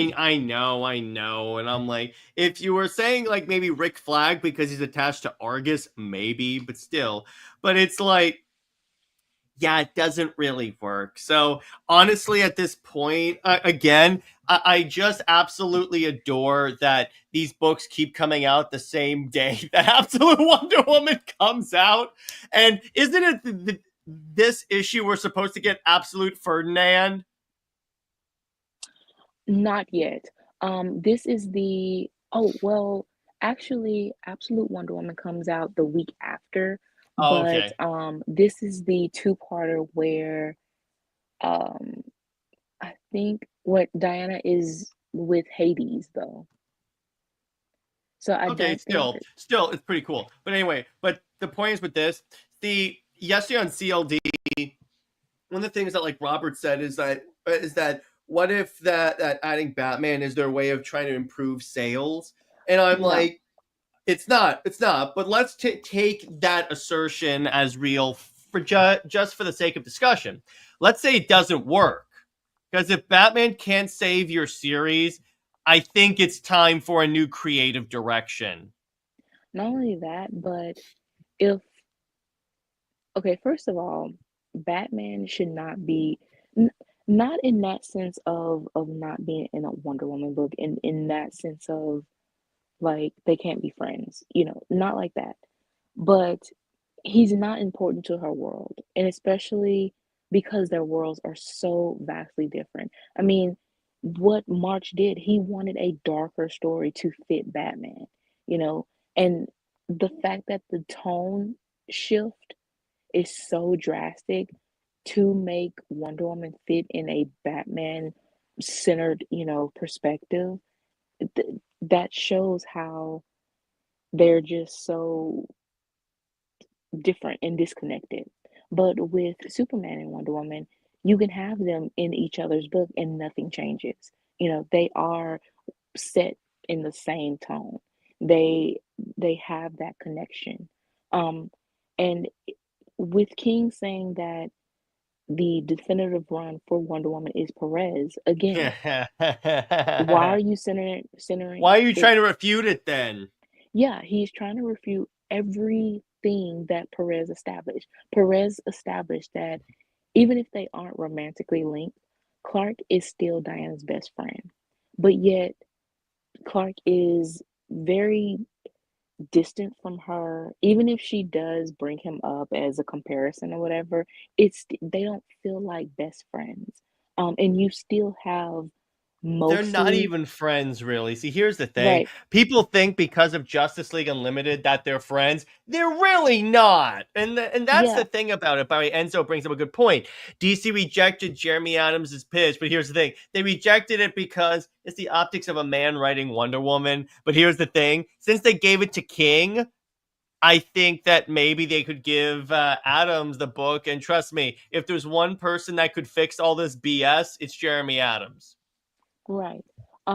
I would say that what fans think Clark and Diana being friends it's this distance, being so detached, but that's not their friendship that was established. It is them being best friends. And yeah, again, you are gonna have that little drip drop or maybe a whole picture of romantic tension, whatever. I mean, that is just what it is. But that was important still because Clark was one of the few people that Diana trusted, and that was established in Perez run. And now it feels like King is doing the total opposite, where like how many writers that has a Batman obsession, they want to change those certain dynamics. And like within the Trinity, Rucka and Priest wanted Clark and Diana to be antagonistic towards each other so Diana can somehow get closer to Batman, even though he's written to not care for her one way or the other. Then you have King right now. You say you want a deep dive in Clark and Diana's friendship, but yet we got none of that. And all you did was talk about a birthday gift for Batman and more so align their friendship to only have a connection to the Trinity. You didn't actually give that deep dive of why Clark and Diana are as close as they should be. Um, and now you have this where Batman does not fit in Diana's world. Even to say in the last panel where Bruce says that he's taking his Batmobile, how are you gonna get to Olympus in the Batmobile? Yeah. Here's the one thing we can say, which is good. Because King is such a Batcat fan, he's not going to have Batman and Wonder Woman all of a sudden kiss. He's not, but I mean, with that panel of uh Aphrodite like lusting after Batman and Diana looking ticked off. I mean, yeah, it's maybe her annoyed, but at the same I time, think she's out more of annoyed. context. Or maybe she's a little upset. Maybe she's remembering Steve. I mean, either way, it's still terrible. Oh, Whether oh yeah. she's, Oh, yeah, 100%. yeah, whether she's thinking of Steve or she's ticked off, annoyed about Batman or whatever, it's still the fact that out of context, without um the, the speech bubble or whatever, it just seems like she's jealous of Aphrodite lusting after Batman. So no, it he won't have anything like that, but at the same time, it's just still that implication that he might try or do something stupid. So Well, it's he's definitely just going to do something stupid. I'll tell you that much. yeah, the whole thing already started stupid. So yeah, it's going to be, but at the And same time, honestly, I don't think this is going to save the series. I really think the sales aren't going to do oh much better no, because it's the already below. Okay, you know what? Screw it. Let's talk about this now. Perfect transition. So, Wonder Woman is now out of the top 50, and I don't think Batman coming onto the book is going to bring it back in the 50. oh no, now that you have the absolute books, no. The unless I would say it will only get back into the top 50 if like say a Marvel book drop. But other than that, no, it won't go Or back. if King leaves the book. Exactly. But other than that, this is really showing how far DC, I mean, even Action Comics is hasn't been in the top 50. Um Batman and Superman, World's Finest, it has dropped out of the top 50. Yeah, and isn't this pretty much more evidence to your point that this is why the new 52 couldn't be a separate universe because where it wouldn't work because the sales of the main universe were still gonna keep like cratering. dropping. Exactly. I mean, and I'm not a mathematician. I'm not Me a neither. um I I don't own a company or whatever like that. But I mean, it's just logical. It's especially when we look at the facts and it's so in your face. You can you can read this and see what's happening.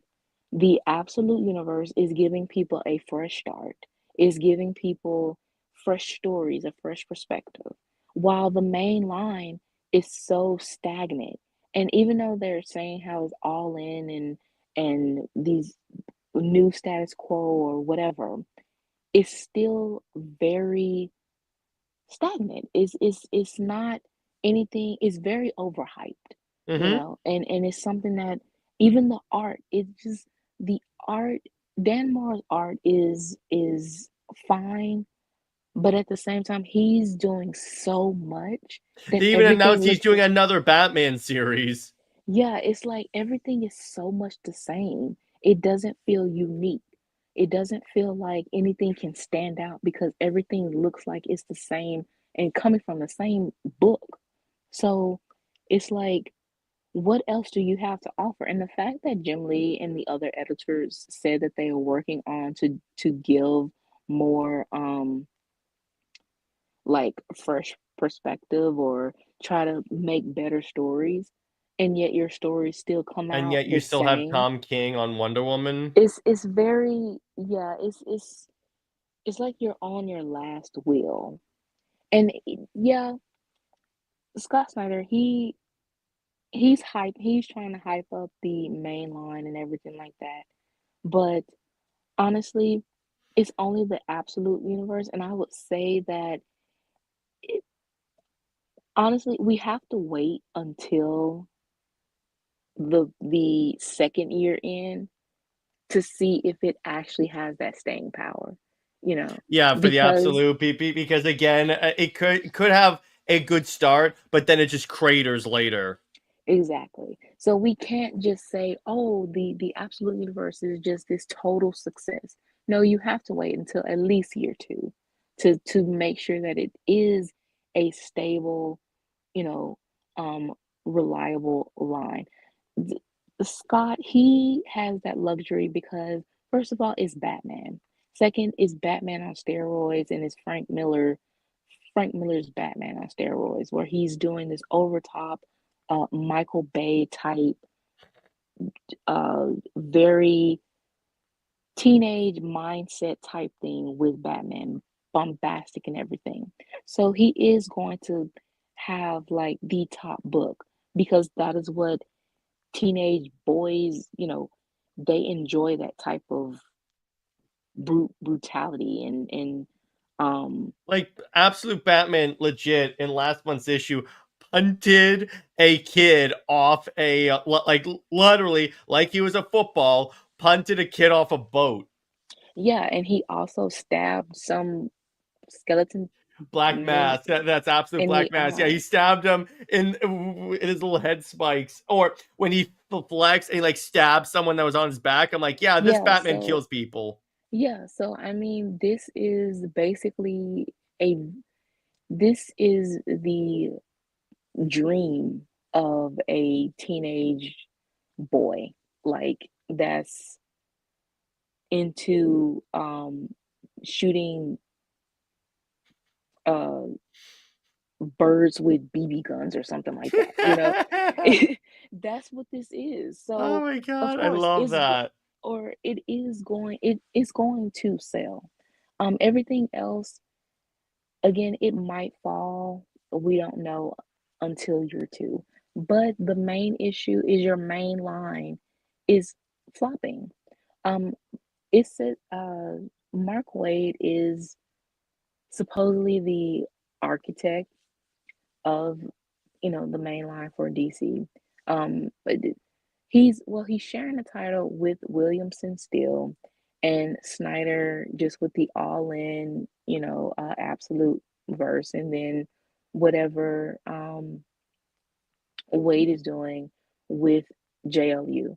That is supposed to be like the flagship title that whatever happens in the Justice League book, it affects the other books. Really? Um, Because so far I haven't seen anything in there affect Wonder Woman. right. It honestly, well, we can say that It Mark is Waid, suspicious how like separate Wonder Woman is. well, that's because no one, I mean, even Tom King's Batman was separate.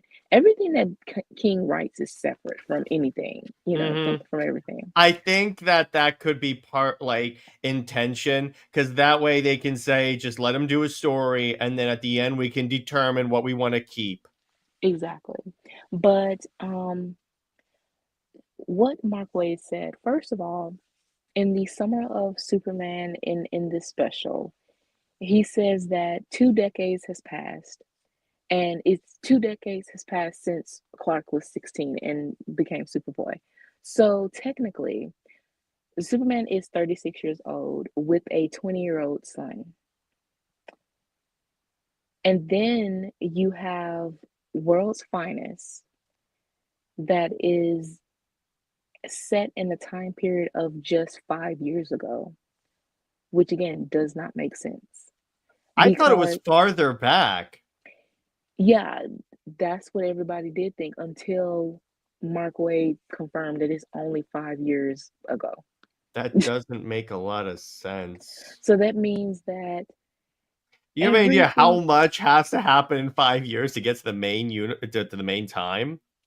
that means that not only does, if he's saying that, that means it, um, Clark has to be married to Lois, and also John has to be like 5 years old, but he's Hmm. 20. And also, Clark is 36 in current time. So Okay. so if that would mean, and again, John is 20. None of this makes sense. And also Diana is supposed to be 28. Okay. So her timeline, but she's also supposed to be old as dirt in wartime as well. That's So Enzo brings up a good point. Also, in so you're telling me that Dick has been Nightwing for only 5 years? Because remember, yeah, Dick Grayson was Robin in the World's Finest time period. exactly. Yeah, something doesn't seem right here. Yeah. And that means, I mean, we're basically back at the new 52 timeline where everyone was having, blowing a gasket because even new 52 timeline was 5 years. So, yeah. All right, all right. I really.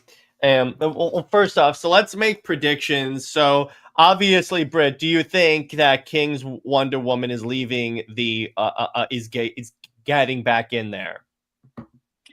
I would say not for this, no.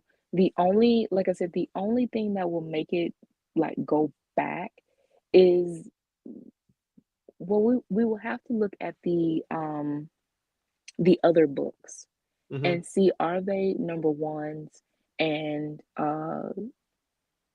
basically, like, do they have staying power? If these are books that are already like within well into issue 6 or something like that, then no, it won't um get back into the top 50. If these are new number ones, not absolute, but like Ultimate and other Marvel books, Mm-hmm. if these are new number ones, that is the one thing that sometimes when Marvel books, like, they have the number ones, they drop so far, and then the book from DC that was out goes in, but it doesn't go in until like two spots. So Mm-hmm. even if Wonder Well, Woman goes also back up, it also determines it's also determined by where in like the rankings is Wonder Woman right now. exactly. Like how far away from the big 50 is it? Let me see, because I see Because that's V2. gonna dictate. Because if there's a buffer space, if it's like past 50, like 5, then I say no. Right. Let me see if someone has posted the whole list. Let me see. Yeah, because I mean, if you go to ITV2, that should have it. Well, they've locked up seeing the top 100. Oh, really? Yeah, let's see. Wow. The sales for okay, someone posted it. Let me see. Okay, someone has posted it. Um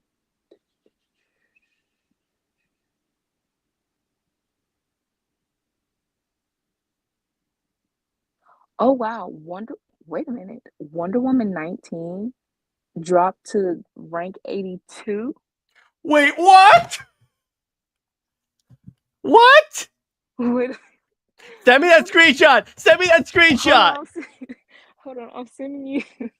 Wait a minute here. 82? Wait a minute. That is a precipitous drop. That is a big. That is Hold on. horrible. Hold on. I need you to.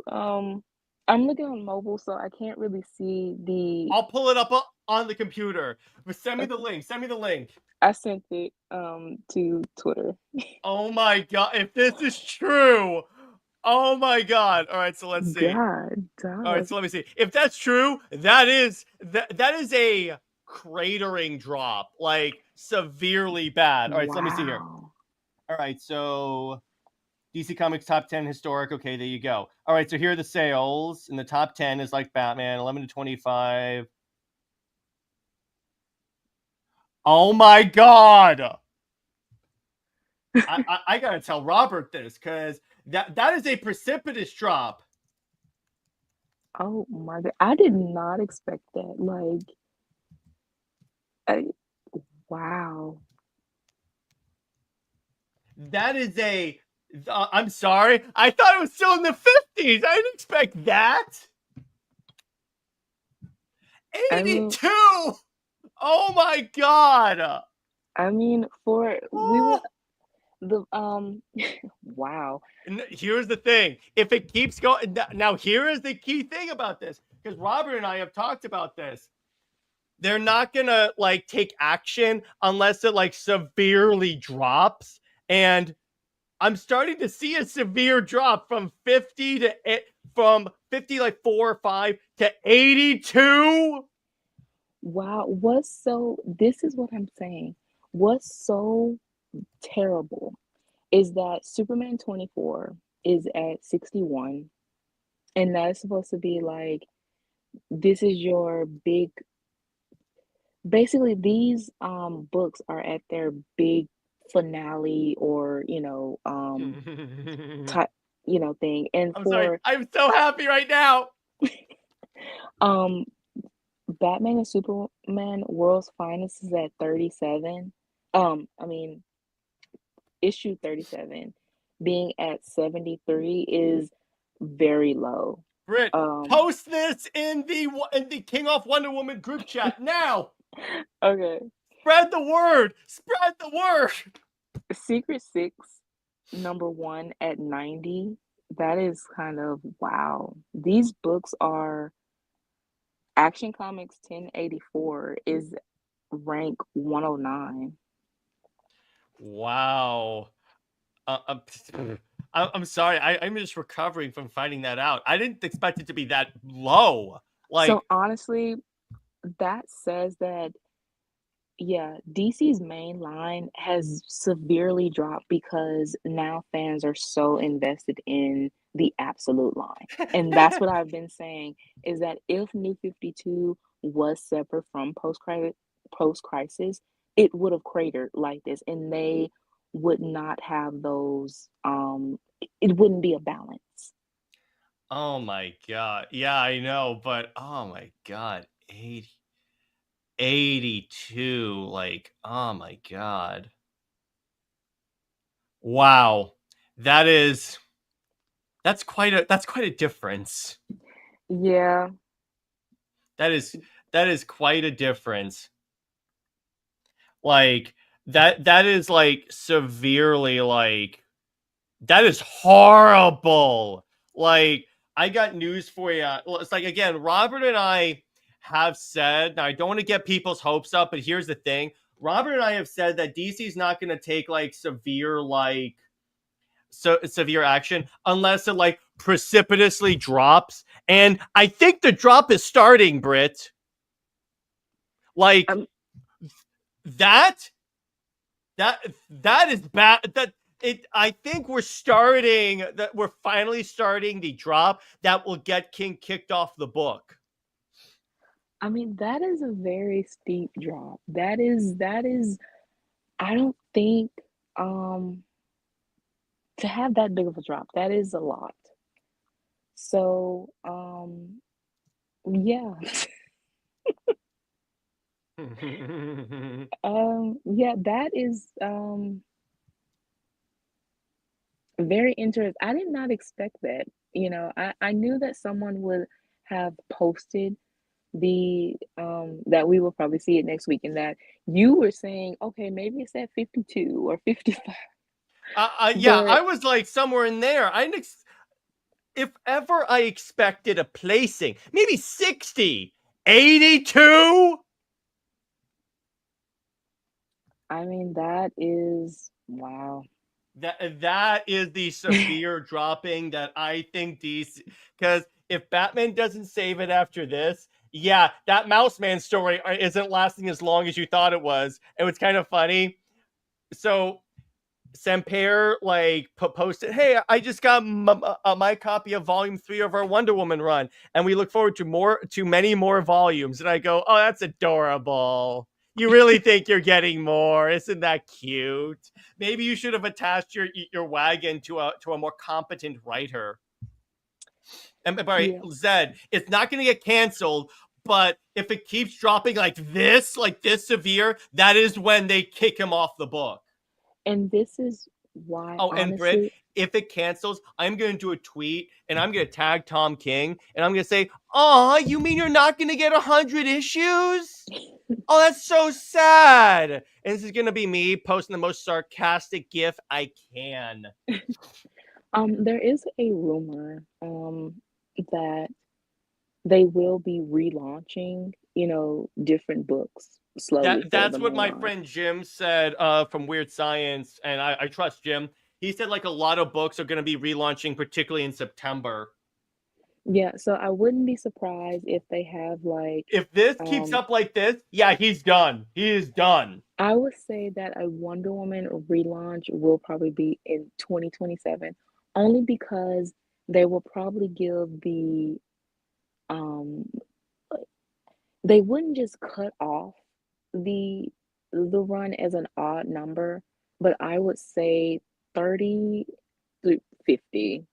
Well, I would well, say they would, yeah, but I mean, if it's that bad sales, they may have to because we know that like the Batman story is only 2 issues, And that would mean that like after that, so that would be so it is okay, so April and May. So May is gonna end the Batman thing, and then they could just tell him, okay, it didn't recover, make it like enough issues to like shorten your story until so it ends in September so we can kick you off.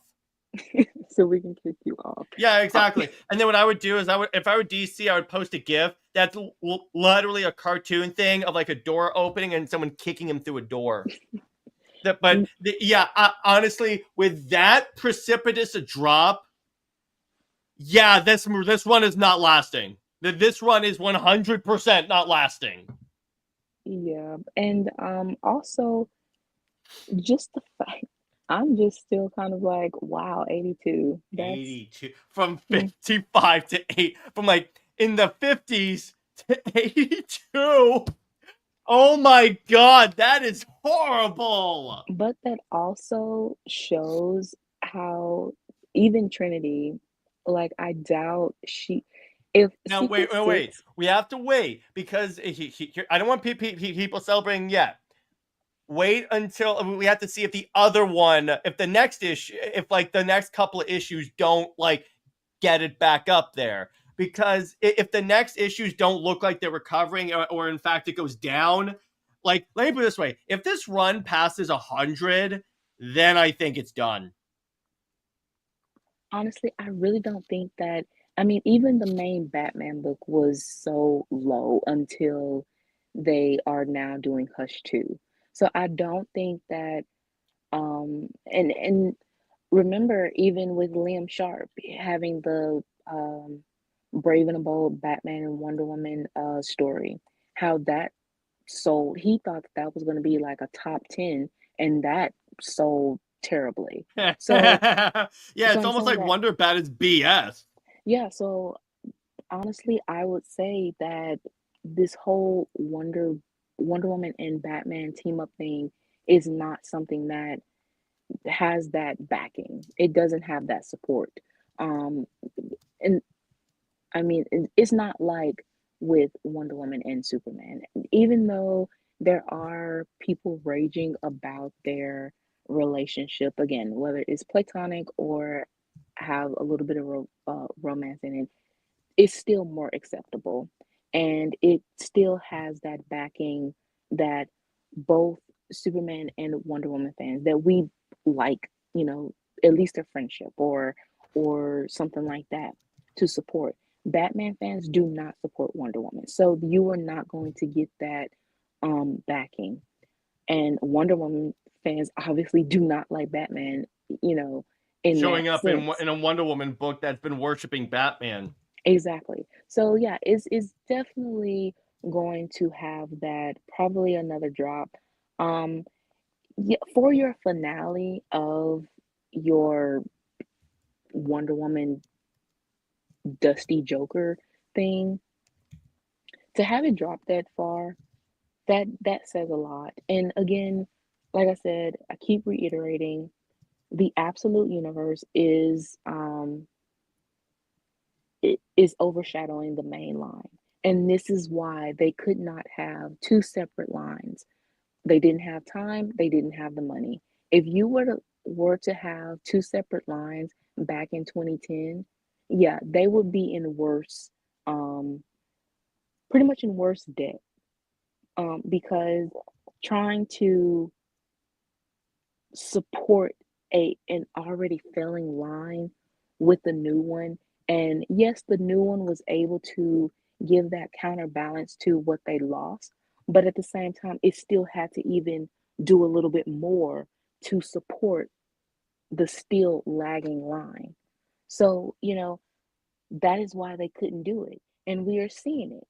And for everyone who um talks about post-crisis and the status quo and Clois and John and everything like that on Twitter and praise this certain thing, they praise it on Twitter because it's free, but they do not actually support the books. And we are seeing it in real time. And we have continuously seen it throughout these months of how even from Rebirth that these sales have been so middling and much worse off than New 52 ever was. New 52 needed Save the time to company, like we said earlier. it saved the company, but it needed to breathe. That's all it needed. And Well, it, and it also needed more planning, Britt, because again, as you and I have admitted, it wasn't planned that well. right, because I didn't have time. But Hmm. if you had that time, to really just take a moment and pause for a minute, and they really didn't have that moment to pause. They had that moment, and during 2015 to 2016, um, well, 2015 during their move to Burbank, but they made the wrong decision. Your decision to go back to the continuity and the status quo that made you reboot in the first place. And now it seems like you need to reboot again because you are in a worse spot than you were. Exactly. The And you know what's fact that interesting, Britt? So mhm, this is just like anecdotal evidence, but it's like even when I go to my local comic book store, again, I drop the Wonder Woman book, but I like to like see how it's selling by like looking at the rack. There's always a backlog, like a big backlog of issues going back months. So yeah, no one's buying this crap anymore. Particularly when you have, again, the reason why when I first dropped it I had to go back is because I didn't have any other Wonder Woman book. But when you have Absolute Wonder Woman, that is like dramatically like so much better than the main line, where it actually seems like Wonder Woman, even though again it shouldn't be, it shouldn't work, but it does. And you have this other run which is written by someone that hates the character. Yeah, I wonder which one I'm gonna pick. So now I have an alternative. That's I just pick up Absolute Wonder Woman and multiple variant covers. Everything I can to support this book, I do, and everything I can to undermine that man, I will do. Again, do yeah, not go to war with me. You will lose. yeah, and you have done it. I mean, the honestly, I would say that the hashtag and everyone speaking out is why this book has cratered because I'm still reeling. That was not expected. Like that Me you too. That's my new favorite number. that is very surprising. Um, it again, it just shows that DC does need new blood. They need people who And maybe care. they need to admit that Tom King maybe is not the sales juggernaut that they always think he is.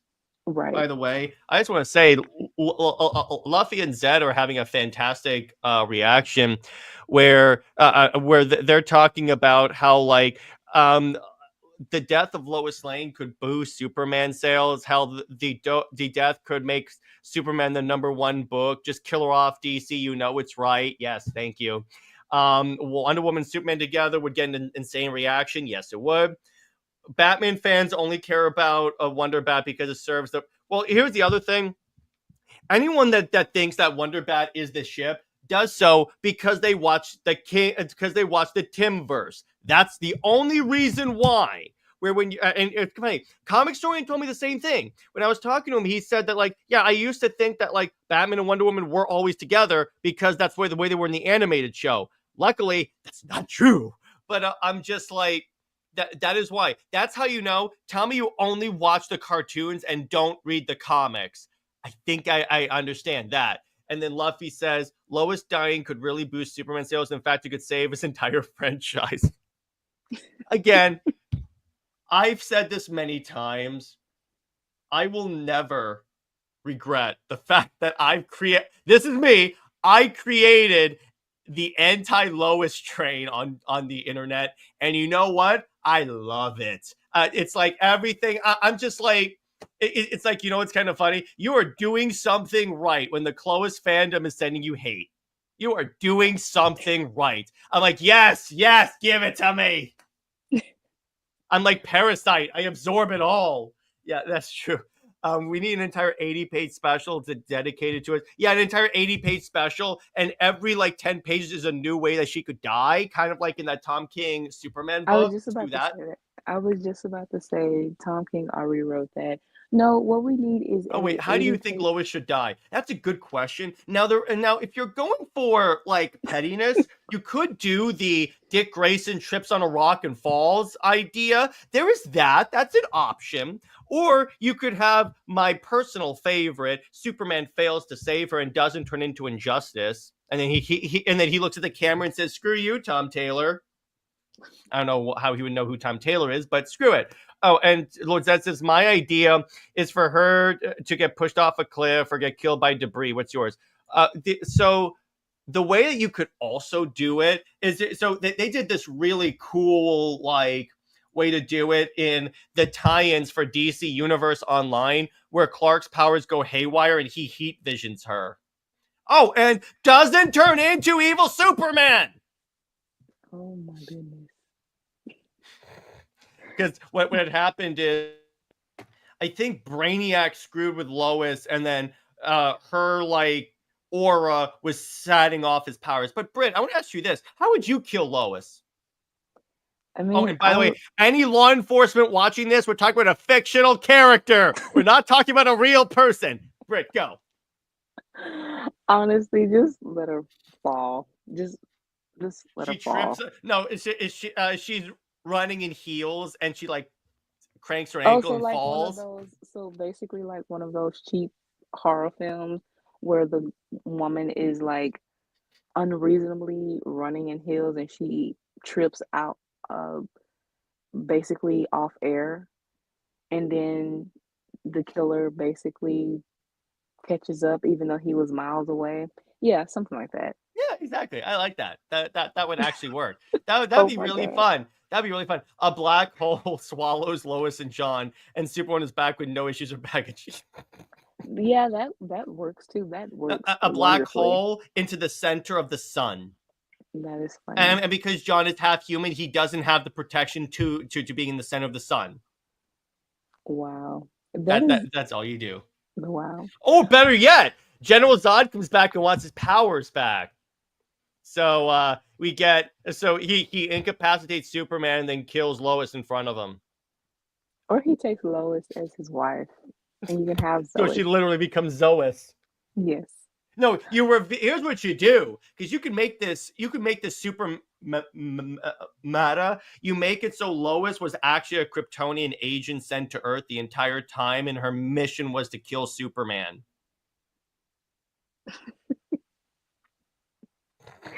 I know I'm a Yes. petty asshole, but I'm riding high from Tom King's Wonder Woman falling to 82nd place. Now, you know what that means? So in the Navy SEALs, when they train you and you come in second place, they call you the first loser. So that makes Tom King the 82nd loser.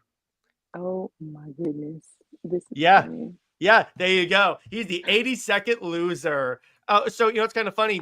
Tom King tried writing a novel, but it failed. So he calls himself a failed novelist. So I guess he's a failed comic book writer as well.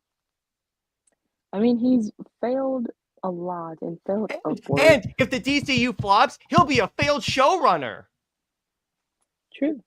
True. In many ways, can we call this guy? He's a failed plagiarist. Lois marries Zod. I know, right?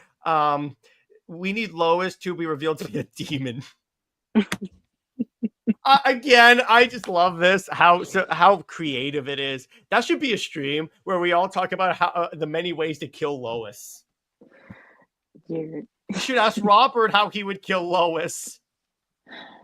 No, Robert would definitely want to save her. I know, That's I his know. bestie. I know. But that's just so. I just love how the stream devolved into how would you kill Lois? On a better positive note, how about an 80-page or 100-page special of Clark and Diana's wedding? Or Yes, I was about to proposal? say the wedding issue has to be 80 pages. And here's how you do a deep dive, Tom King. So what you do, here's what you do this. Right, Britt, this may or may not be an idea for a story. I So already know. the way it works is each issue, each like couple of pages, let's say 5 pages, they're reflecting on a significant part of their past, like their first meeting. You could do You could also have like them narrate over the immortal beloved thing and saying this was the biggest mistake we ever made, like not giving into how we clearly feel. We could talk about the Superman Wonder Woman book and the breakup, and then Clark could say, "In this job, I've tried never to have any regrets, but the one regret I've always had is letting you go." Oh. And that's how I get crying cat emojis right about now. And essentially what it is the net is like half the book is from Clark's perspective, so 40 pages from Clark's perspective and 40 pages from Diana, and the last couple of pages as they're wedding, which as they're being married, what you do is you have like two speech, like said, there you go, I see it, two speech, two you have their thought bubbles together, and then what you do is you essentially do, so you know how like the how like when a certain character is thinking, they have like a speech bubble with their logo. What you do Mm-hmm. is when they finally do the kiss the bride, what you do is it is one speech bubble that's half Clark, half Diana, and they're both saying the same thing. We are each other's shelter from the storm. That's enough. Every time I look back, there's another cry cat emoji. And then That essentially, is so adorable. I know, right? And then we announce Clark and Diana will return in Superman Wonder Woman #1. We bring back that series. I mean, right now, if You you can't have tell me the wedding of Superman and Wonder Woman would not sell like gangbusters. exactly. I mean, the books are already just like, again, cratered. Why? And honestly, what's keeping DC afloat right now are Elseworlds. So why not have a Superman and Wonder Woman book? And even with World's And it Finest, obviously it would come out on Valentine's Day or like that week. right? I mean, even World's Finest, the fact that it is only on issue 37 and it has gone down the way it has, basically, honestly, I don't see anyone really talk about it. It was carried by Dan Morrow's art, but even and the fact that Wade was using his uh, dabble into the Kingdom Come universe, which was honestly very superficial. If you were going to dabble in that universe, you should have had Clark, um, not just Clark and Bruce, but Diana, given that she was the co-lead. You know, Bruce was he was in the, as a supporting character of Kingdom Come, but he wasn't that main factor like Diana was. So to turn um the story into a Batman and Superman story, that's really like, come on. Like you you say that you don't like the story, yet you've supposedly been sitting on this origin story for David for 25 plus years. You should have at least had Diana have play a way more important role because of her importance with Kingdom Come originally. But yeah, once Kingdom Come, that whole thing ended. That is when the World's Finest began to drop. Oh, and by the way, Um, Britt, I got another idea. I know you did. What you essentially do in the series, one of the moments is like Clark basically says, okay, and this is part of his vows in the build up to the I will always love you and I swear to love, cherish, and worship you. What you do is you essentially say, look, Clark says, look, I have all these powers, X-ray vision, and I could see anything and hear everything, but for some reason I was so blind to how I really felt about you. And we wasted so much time. And Diana says, no, we didn't waste anything. Because if anything, these past however long they've been friends has essentially solidified to us. We faced our challenges, we faced our storms. But if anything, it has demonstrated to us that even as friends, we can weather any storm. So as a couple, I'm certain we can endure everything. This is why. Um, yeah, we have so many stories and why the chapters are so long. And also why, yeah, the cat gif is like, I done already sent you like 100 It's gonna plus get to cat the gifs. point eventually where Brit's gonna start getting. She's gonna have to bring water to every recording because then she'll be like dehydrated from all the crying. Because I'm an emotional I know how person. to push her. I've known you for about 5 years now. I know how to get you. So yeah, I'm that like is Batman. very I sweet. know Brit's contingencies. This. See, if I were Batman, here would be my contingency for Brit. Just say a bunch of sweet stuff about Clark and Diana because she'll be so incapacitated crying. Oh, quiet. All love, all love. But what you can also have is like, is Diana responds, and he's like, "It's how do you think I feel? I'm this goddess of truth. I'm this ambassador for truth, and I couldn't see the truth about how I felt about you." That is a very good line. Oh my God. DC, hire me. I mean, it's true. And the fact that it's still playing on the post-crisis timeline because obviously you just can't get away from that. And there is a little bit of depth to it, that emotional journey that they have, that more connection. And yeah, we've always talked about if what they could have done with New 52, even if they did just put them together.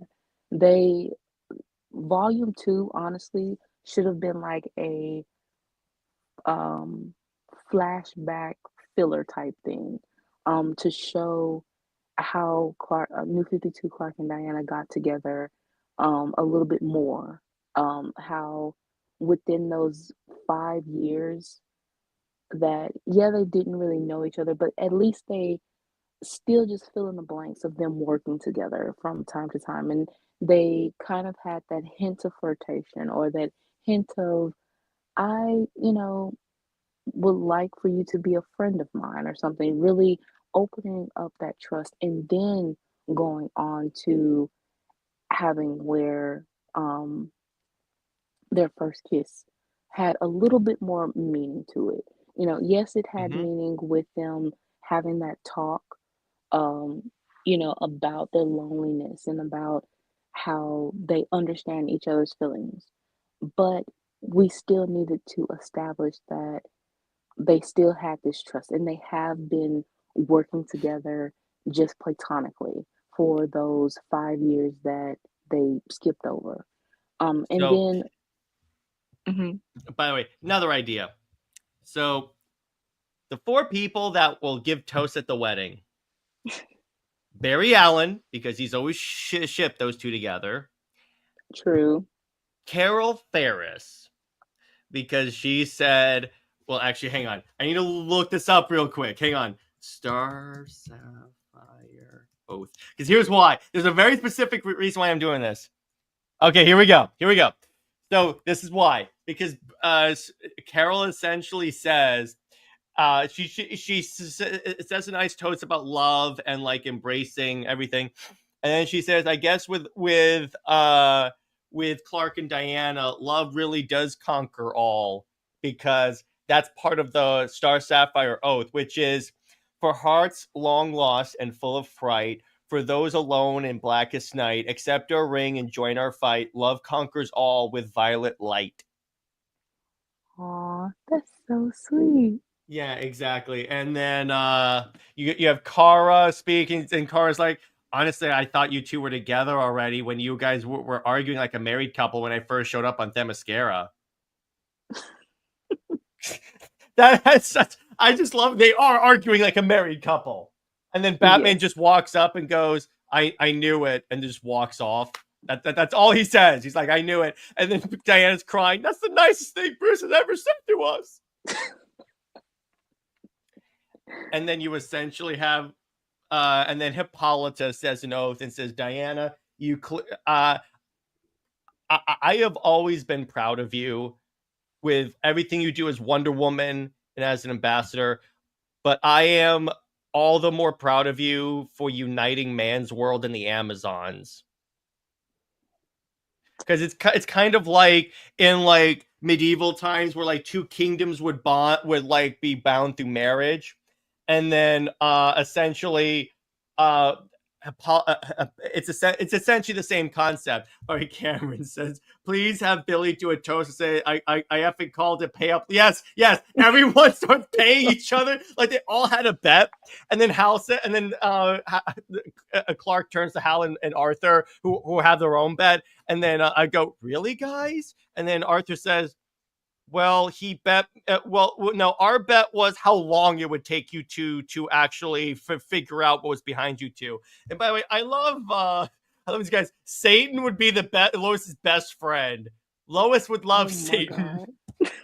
Oh my god, I love it. I love it. Oh, remember Lois used to date Lex. She loves power. That is true. So Superman leaves Lois for Diana, and Lois becomes a Sorrow Lantern. Yeah, Oh my you God. you you know what that's a reference to, right, Britt? Yes, I do. God, that would be so funny. Except everyone calls her Sad Sack. Wow. And then what you essentially have is like Hal won the most cash because he not only won his bet with Arthur, but he won the pot of like all the other Justice Leaguers. So everyone's like lining up to give him money. And then he looks at Carol and he goes, "Baby, we're going to Space Vegas." Wow. And then Sapphire says, "Okay, don't spend it all in Vegas. I still need some new earrings." I can't believe we just had a live like view into how we create these stories. Yeah, kind of like that. Yeah, exactly. But and then what else you could do is like you could finally have like the Kents approach. They hug Diana, and then Martha whispers in Diana's ears, "I knew it would be you." Yeah, we definitely need more Martha and Diana. And especially because Martha has, you know, given that she is basically a Oh my farm girl god. herself, Now they're talking about Lois being the queen of hell. well, that would, It kind of well, works. Oh, yeah, it here's works. another thing. So in the lead up to the wedding, Lana is hanging out with Diana and showing her like scrapbooks, and it's like the most embarrassing moments of Clark's childhood. And he goes, "Oh god damn it!" And then Diana's like enthralled, and she's looking at Clark with like an evil look in her eye. And then Clark goes, "I'm gonna regret this, aren't I?" And then Diana says, "Oh yeah, 100% sure." Yeah, Captain Underpants. And then Clark and then Diana says, "Clark, if this is gonna work, can you not wear the trunks?" And then Clark's like, "Yeah, it seems kind of old fashioned." And then we reveal the new Superman suit, not with the trunks. And then you essentially have Steve Trevor just goes into the military again, just ensconced himself in his work because he knows now he will never have. Well, actually, Steve Trevor's dead by this point, so okay, he's just dead. We don't bring him back. In fact, if I took Honestly, over Wonder Woman, if Kim brings back Steve, what I would do is I would make it so whenever Steve comes back, if I took over Wonder Woman afterwards, make it where that's like an evil clone or like a trick of the gods, and keep Steve dead. honestly, with Steve and Etta, I mean, um, let me see. For the representation of Etta, being a lesbian, I get that. However, the fact that, you know, for her being a black woman and heavy set, you know, and then showing her as the post-crisis status quo of married to Steve, if he is to be, designed as he is. I don't know. I think that that would have been a little bit more sending out a message of not only like an interracial relationship, but also of like um that sort of the status quo that they don't expect, you know. But making her like the heavy set black friend that, you know, is ignored, and she is kind of only used as a mouthpiece at some point, or maybe um sometimes the comic relief type character. I I don't really like that, you know, and especially in Bloodlines when her only like her most notable uh role was just that was Steve or Etta herself or even Diana making remarks about, oh, she would love being on the mascara because it's an island full of women. You know, that whole thing, like, what more is it to Etta than just her sexuality? How It's does the same she, thing with Diana, right? yeah, so it's kind of like, I I wouldn't kill off Steve. I don't really like when they kill them off. We can joke about that, but in seriousness of storytelling, like I just feel like that's kind of like a cop out to kill them off when you It can. definitely is. The way I feel it, if you kill a character, that's the ultimate admission that you don't know what to do with the character. But I will say Right. this: So, Zed has an interesting question. Which would be more hype, the death of Steve or the death of Lois? I gotta go with Lois in that case. oh, definitely Lois. I mean, Oh, you would have, look at Lovey. Better believe Jared would throw a party for Lois' death. You goddamn right I would. Lord yeah, Zed. Same, I would too. I'd break out the champagne if Lois died. I love how much my audience hates Lois. This is great. that is that is honestly funny. But It's yeah, really with having I just wouldn't kill the characters. I would say that I would go back if you're going to go back to the post-crisis um status quo, but keep the designs. I would have Steve and Etta married again. Um and reason being is because it just felt like it was something they had something special, you know, and the way Perez just really established that, and he still had them important to Diana, but them being together, it just seemed like it fits, and they could be like that. Um, when you have Julia and Vanessa as a mirror to Diana and Hippolyta, you know, that works. And then you have Etta and Steve as basically Diana's kinks in a way. hmm That I don't know. I just think that that is a good dynamic for her.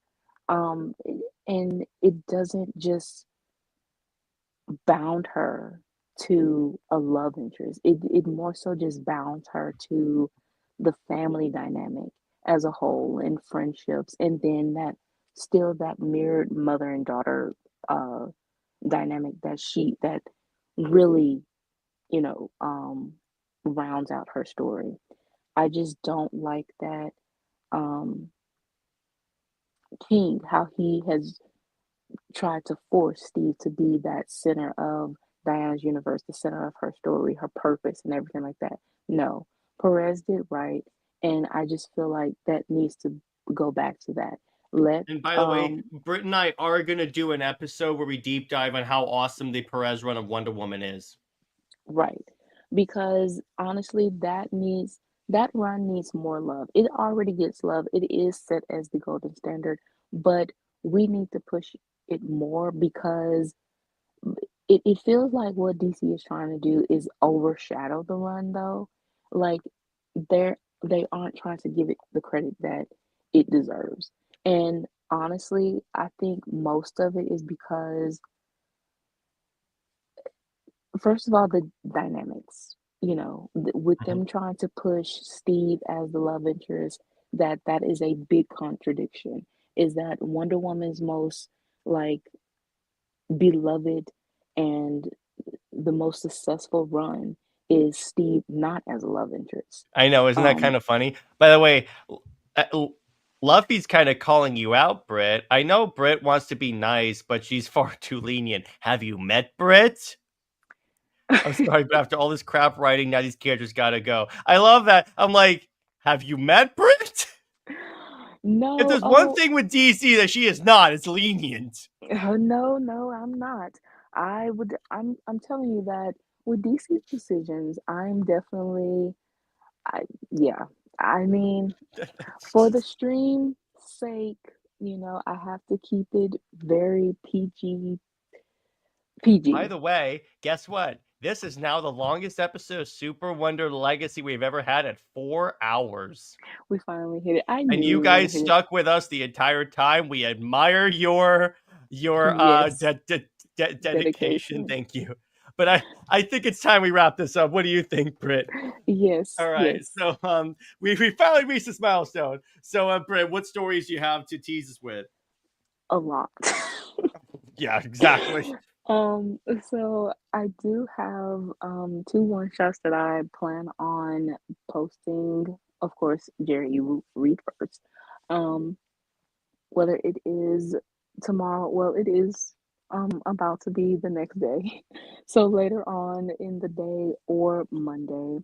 And then of course we have Odyssey chapter 2 and then we have Shelter chapter 4 and a whole lot of new stories. Basically, we're starting I'm within the laughing because look at Shelterverse. this. One more. Kill Lois.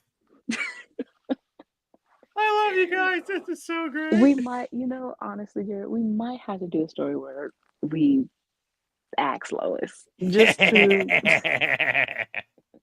I know you would Must love that it. be a more successful story? We will do a rewrite of the Tomorrowverse, so maybe we can do a little bit more of Lois's death there. We can make it in slow motion. We can do Zack Snyder style slow motion. Wow. So And the description. rewind slightly, fast slow motion. Rewind. This would be me watching the DVD of Lois's death. Rewind, play. Rewind, play. Rewind, play. That is hilarious. That But was so yeah, weird. And I'd be like, hey, I'm watching the best scene of DC. that is funny. Yeah, I But yeah, know. But but anyway, yeah, so stay heroic, everyone. And oh my God, could this have been a more appropriate time to use this outro? Lois Lane is Lois Lane. She belongs to General Zod. Steve Trevor, Steve Never. He belongs 6 feet in the ground. Zoe is the max about for life. We'll see you later. Bye bye.